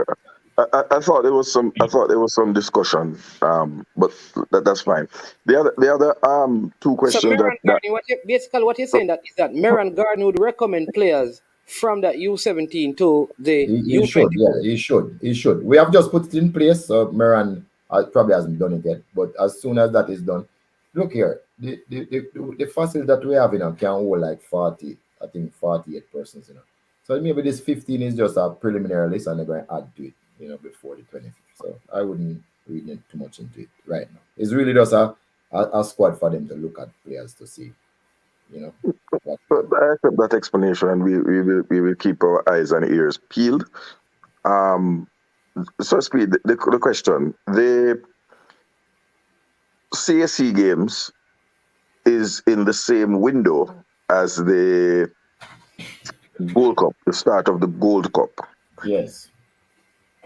John Wall is the assistant to the senior men's national team, and he's also the head coach of this under 21 squad. Where will John Wall be? And if he won't be with the team, who will be the head coach? Very, very good Panama. question. Very, very good And the man question. just, the So, man And just I'm asking the right person, because I'm asking the man who higher. hold on, Keter, because me have a question, me formulate my question, and you ask the man my question. You're not even say, you know what? Earlier management was asking this question. So let me take the opportunity to ask you the question, Mr. Speed. Because No, Mr. management raised Speed. the issue. Cataract raised the issue No, Ket. All in right, Mr. my. Speed, answer the question. I So, will know what Mr. to do Speed, next. answer the question. Yeah, man. Yes. so may I make management cool down a little bit by answering and answer the next question and we come back to it. Management, did you deliberately? Are you No, deliberately I believe playing linebacker? we have a time. So Mr. Speed can answer. Like, it is very interesting though to find So, out like what will well, happen. I know, man. Let me just do a segue and we come right back. So, Jay, anyway, I was saying that Cavalier not playing Champions League this season. Jay, anyway, that is not true. Cavaliers in Champions League. It's three teams from Jamaica. It's three teams from Jamaica is in Champions League, first, second, and third. And the fourth place team will be in a playoff to make the same Champions League. So Jamaica could have four teams in the Champions League this season, in the Caribbean Champions League. Just you don't want to tell you anyway. You know him through my above you. You Yeah, just want he's to say above basically you. Yeah. what he's saying is that Harborview gonna be winning the league, so Cavaliers not qualifying for anything. That's basically what. No, but I'm saying the Champions League, this year Champions League. I'm talking about that is next year. This year Champions League, Jamaica have four teams in there now. This year, that will be played in a home and away basis, starting in October. Starting in August 26. Three teams from Jamaica is in the Champions League straight. Three teams. So first, second, and third. So it's Harborview, Dunbowling, and Cavalier. And Waterhouse will go into a playoff August 13, I think, sometime in that time, early August. And if they win that playoff, they will also be in the Champions League. They have thrown out all the teams from 80. That is why there's more space. And they have increased the amount of teams from 6 to 10. So that is what is happening in the Caribbean Champion League this year. And we will not go to one country and play. We'll play 2 games in Jamaica Cavalier and 2 games away. That is how the Champion League is Okay. the Cup Champion League. So it's a new, different fixture, new competition, everything. Really gonna be exciting, this Champions League. But All right. so go back to, so that was fun. You know, so your program always give people information, right? Man is one. Thank you, sir. So give us some information on the question. So back to cataract question, which you had try. Management question that Cataract asked. Yeah, try hijack. So what happened is that when we look at what the CAC is asking, we actually is in a group that we're going to be playing 4 games with some really good teams, including Colombia. So I spoke to the big coach, right? And me and him is of the agreement that this is not a game that we go there to blood anybody or go there to try. This is a game that will showcase the next set of national players, the best the world has to offer. And there was a Jamaican, the best the world have to offer of Jamaican national players. And so we understand that whosoever go with that team should be very close to the coach, the big coach Al Grimson. But Cataract, me can't tell you where more there. But somebody close to Al Grimson will be there. But me not tell you yet because not even my boss know about it yet, and it wrong for me tell you. Me talk about the president of the JFF. Not even him know the plan yet. So it wrong for me tell you. So you can confirm. You can confirm it. You can confirm with certainty, and allay the fear and trepidation of the fans that Coach Fuzzy will not be the head coach in the dugout at the CAC games. Confirm. Thank you. Manage. We can deduce I from play a that. sound, and when I know a man have a big tune, the first thing I do is dash it where I first round. It's just the sound killer in me. But go ahead and answer a question. I have a couple other questions for Mr. Speed, but let's rotate the thing now. Cataract. You come like I tell me something. I don't understand. The man on my show. The man said me to go ahead and ask a question because he has a couple more, and let us rotate the thing. Right? Cataract, please remember that you are invited guest, and I am the host. Right, I don't know what is happening today. I don't know about Earlier I said to him, and I practiced it, I said to him, I'm playing with Bass Odyssey in Brownstone. I play on Bass Odyssey, so but I can't cataract. So I'm just practicing. Bass Odyssey is hosting me, but if they flip up, they're going to tell them what to do. It's practice. I'm practicing. So we can deduce from that, Mr. Speed, that that Coach Hal Grimson is very integral in some of those players who will be at the CAC game. Because he's also right. So he's in charge of the CAC team. Yeah. Right. Whatever So he will. it's gonna be his decision. Right. So he's going to, right. So I think that is what he's saying, that he's going to decide what happens with that team because he wants to see it as part of the pool of players that could possibly take up spot down the road in the senior national team. But what I must say, they'll get 6 games. If we go to the final, they get 6 games. It's difficult to get 6 games at that level, anywhere, So I'm happy. Yeah. What is there? I mean, outside of this, is there I'm trying to think because the under-20 tournament begins in 20 because we played last year in 2022.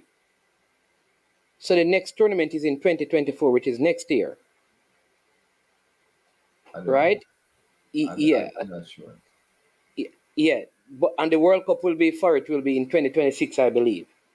All right. But the question I am asking is why was it important at this particular time to assemble a group of players now and not the players for the CSC games now? Well, I mean, with every team, I'm not going. With every team, them have two different missions. It's two different missions. So I don't see no reason why, if you have two different missions, assemble two different teams. But I expect it would be a good thing. Let me just say it would be a good thing if even four players from this team that you thought the under 20 team is able to Yeah. force them way into the CSC squad, are they static still? If they were able to do that. Okay. So player like Dwayne Atkinson, because he's going to be 21, he'd be too old. Because No, he's no. King could play in that team. Dwayne Atkins could play in that team. Um, even Webster could play in that team. All of those players could play in that team. If you ask me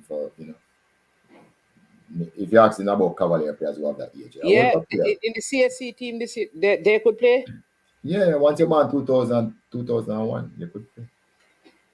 King is a 2001. Biz is King. a 2002. They could play. Okay, I see. Yeah, yeah. 2002.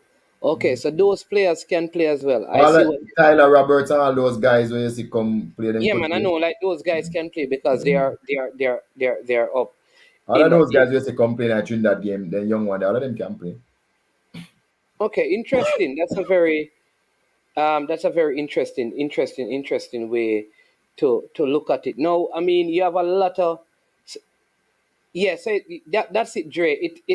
And they allow three. No, no It says overage. allows up to three overage players. No overage. Technically, No it's like an overage. under 22 tournament, really.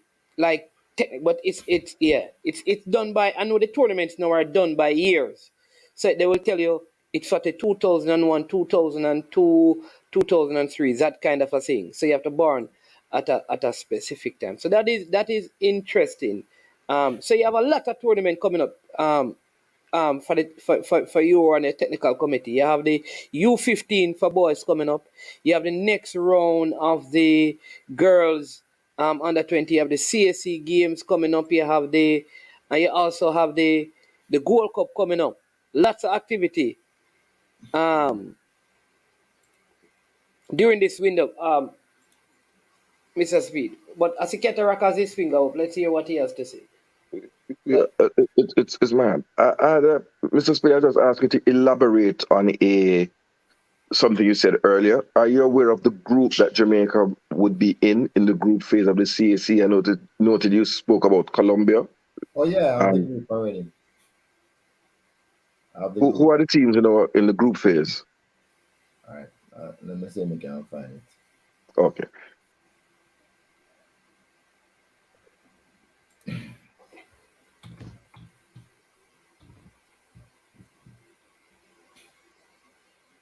And while we wait on that, am I permitted to muse Mannings? To Muse? Yes, All right. So MUSE. the teams that Oh, are there is Costa Rica, Guatemala, Jamaica, Colombia, Honduras. That's our group. Real good group. What? Yes. So you see how important it is? That's a Honduras, Costa Rica, Guatemala, Jamaica, and Colombia. That's the group we're in. and who are the other groups? Just so Mexico, that we El know. Salvador, Dominican Republic, and Venezuela. I don't know that group is so soft, but Yeah, so we are in the proverbial group of death. no, but Mexico, Venezuela, that stuff. Who again? Dominican Republic and El Salvador. That's 14. That's not easy. There's 4 in that group, 5 in our group. Yeah. So is it that a team? Is it that a team has dropped out of the group? Because normally they are even. That's I don't know. I don't know. okay. Okay. And how does it go? Is it the top two teams qualify for the next round for the knockout phase? Yeah, top 2. That's interesting. So man, is my real final question on this is a player who we raised earlier, and to the extent that Mr. Speed can address it, he can. So in the previous under 17, we were all excited and looking forward to a striker from Rangers named Zach Lovelace. Um, is he still on the radar of what's the assessment of the technical committee of this player, and is he on the radar any further, or you can't? Technical committee don't assess player. We only assess coach. You only assess coach. Okay.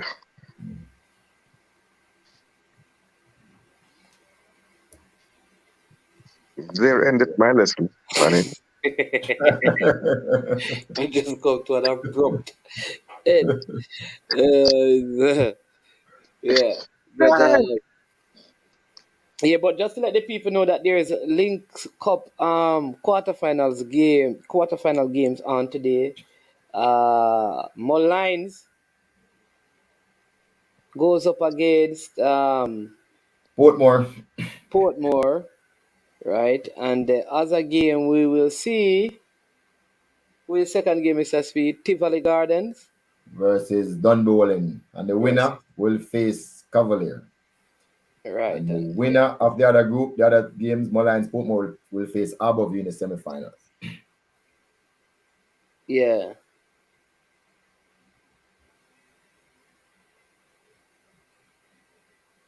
Why people saying is under 21? The players must be born 2001 or after. Yeah, that's what I tell the people. How they do the competitions now is that they talk about birth year. They don't talk about your age. Yeah, it's easier not to make a mistake when you Yeah. use the birth year. You must be The birth born age. after the 1st of January 2001. That is the thing. Yeah. So How is it? When does the preparation for the under 15 team begin, Mr. Speed? Because they have their tournament this coming up in weekend, August at IMG. this weekend. But in addition to that, what we have done, we have in an under 15 national competition starting. So the players will not be dependent alone on the camps, but they'll be doing their individual training in their parish, playing every weekend. So that is the preparation. Our plan is to go to Malmo in a tournament for the under 15 before they come back for the tournament in the Caribbean. We're getting the thing together much better now, man. And we're doing So the under 15 team will be going to Malmo for a tournament before they play in the under 15 tournament. That is the plan. That is the plan. We get the invitation, so that is the plan. That is the plan for us to go there. Yeah. Okay, that sound good. Yeah.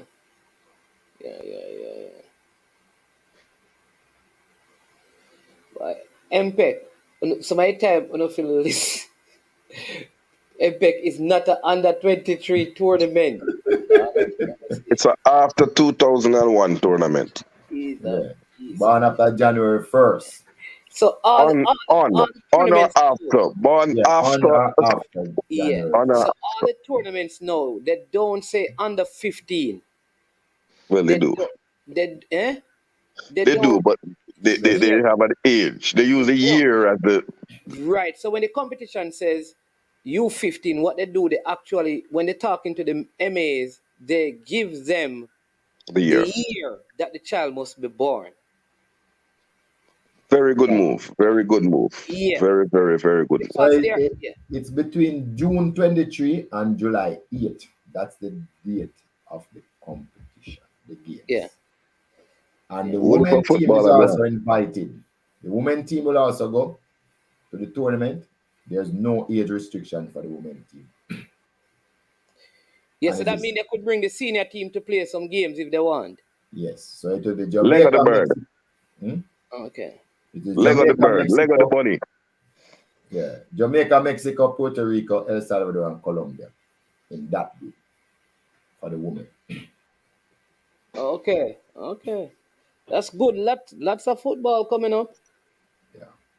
That's good. So the women, again, the coach could use this. This is before the World Cup. He can use it however he wishes. Sure improvement. What I mean, which year are we in? 2023 we in sure improvement. Hey, sure improvement. Careful now, Man, you make me have to ask a question to the sure I improvement. don't know why them have this fixation pan says under 21 Yeah. or under 22 or under Sure 23. I improvement don't is a know. you. Everybody just. Sure improvement is a you girl, Sure improvement. If I have to tell you what year we are in, sure improvement, Me have to check out if you were in the faculty of medicine, and you spend a lot of time in the chemistry lab, No, but maybe she one genius, so she don't even Well, remember the Wait, year. well, wait, wait. Mutty Perkins did give us an unfortunate analogy of the UA. No, don't How was repeat. it? How was it? The Blues from Mr. United have her discombobulated. But we are in 2023 AD, after the death of our Lord. Oh, they're asking about the U15, U15 parish level. Yeah, the parish competition will be on the parish level because we didn't want to use clubs because we'll miss some talent. We think that the parish is a better at that age to pick under 15. The coaches in the parish will even know the players better than clubs, and we didn't want to miss any All right. talent. So we're using the parish to play that age. So let me explain to people, right? So people, there was a time, right? Let me tell you why the year that you're born is important. There were times, right, when people could be 16. So you go to under 15, you could be 16 in the year of the competition and still play, though it's an under 15. You know that, right? Because people would say you're born like in September and the tournament is in this thing. So they used to have that, where persons who were 20 could play and some who were 20 could not play. So what they have done, they have actually said, do it by year if you're born in the particular year. So that is what the difference is. Because prior to that, a person could be 21 in September, but because the competition is being held, like I said, in June, they would allow them to play because of the cycle. So just understand. No, well, just equate it with the schools. The schools have an under 19 competition and people who are 19 play in Dakar Cup and Money Cup. They Yeah, say it's an yeah. under 19, but 19-year-olds play. So if Isha should say that you have to be born for the next Dacosta Cup, you have to be born. The only way you can participate is if you're born like only for 2004 and beyond. That means some people, yeah. All right, but yeah, man. But Mr. Speed, I mean, we have been on for quite a while. Manchester United playing, you know. West Ham is playing. West Ham is Mikel playing as well. Antonio is Mikel playing. Antonio just equalized for West Ham. Understand me? Lynx Cup game coming up later. Cavaliers winning. Mount Pleasant signing new players. Big things happening. So I was I have a quick question for Mr. Speed and then infomercial. Mr. Speed, what is the technical committee sets policy and they set the performance indicators? What is the target set for the U20 the coach going to the CAC? What is the minimum target that is expected of that coach?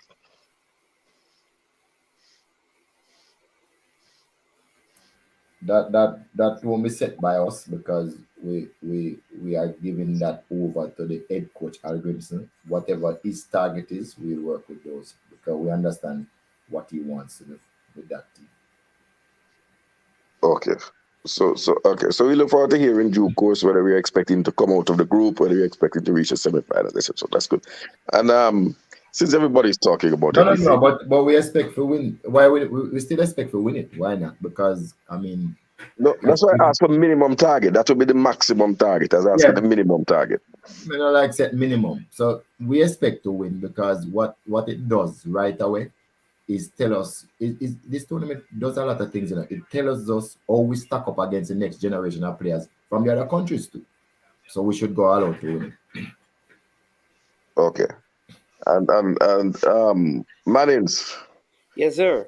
just in case you missed it, on Tuesday, Mr. Speed, your favorite player was in action for 90 minutes, Crawley Town versus Colchester, and was the man of the match. on a televised game. Anthony the Judge Grant. That's my infomercial. So big up Anthony Grant. Man of the match in a crucial draw. So are you in the suggesting relegation that fight. there's a place for Anthony Grant somewhere? No, yes, there's a place for Anthony Grant to crawl it out in the EPL, in the EFL. That's what I'm suggesting.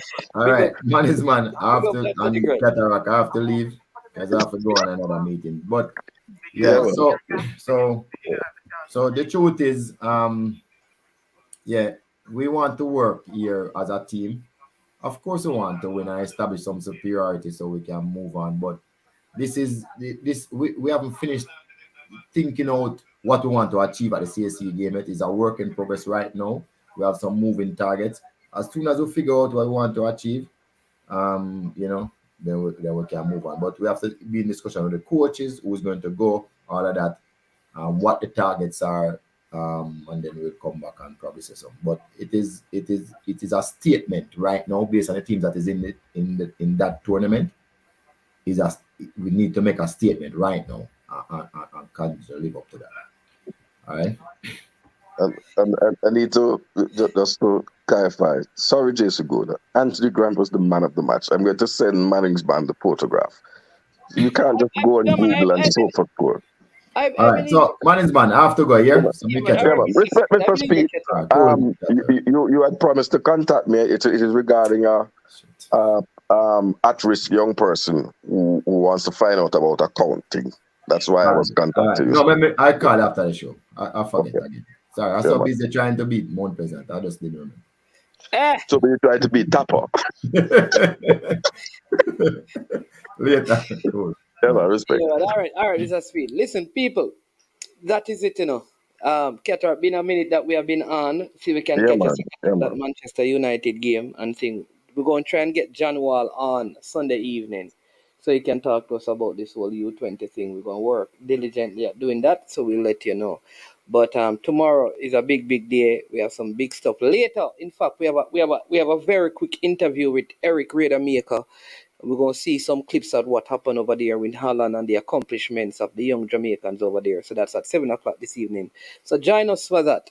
All right, want to say a big thank you to Cataract, who has delayed his funeral in St. Anne for the purpose of coming onto the platform, trying to energize himself before the base Odyssey take out all the trouble out of his system.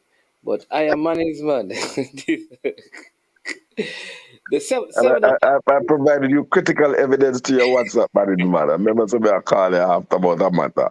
I provided critical evidence to you of in the case of the mystery of who was the man of the match. Big up everybody. Take care and take place. Stay dry, it rain like crazy. Yeah, man. No rain this side still, but big up Cataract as usual. Yeah, man. All right. Yeah. So people, there you go. I am Manning's man. This has been I Am Sure Sports. Thank you for tuning in. If you have not yet subscribed, go ahead and do that. If you have not hit the like button, go ahead and do that. Enjoy the rest of your day. Until we meet again, 7 o'clock, Eric Rademacher will be on with us for a moment to talk to us about all things that happen over there in the Netherlands. Have yourself a blessed day. I am Manning's man, and we are over. And we are out of here. Yo, watch your bad dog. SK New Air this. The body out there. Sniper King I represent for I Am Sure Sports. You get to me, I say, when you want the latest news and sports and updates and all of that, check out I Am Sure Sports. You know the thing goes in. Remember, cover the whole island. Remember Kingston, Westmoreland, Galchester, Orchard Race, Galtigo Bay. Everywhere. I Am Sure Sports. Check it out for the latest news and latest updates. Sniper King I represent. Where them feel like? Ha, yeah. Someone on for the food from young, from where they knee height. I Am Sure Sports. Yeah, dog.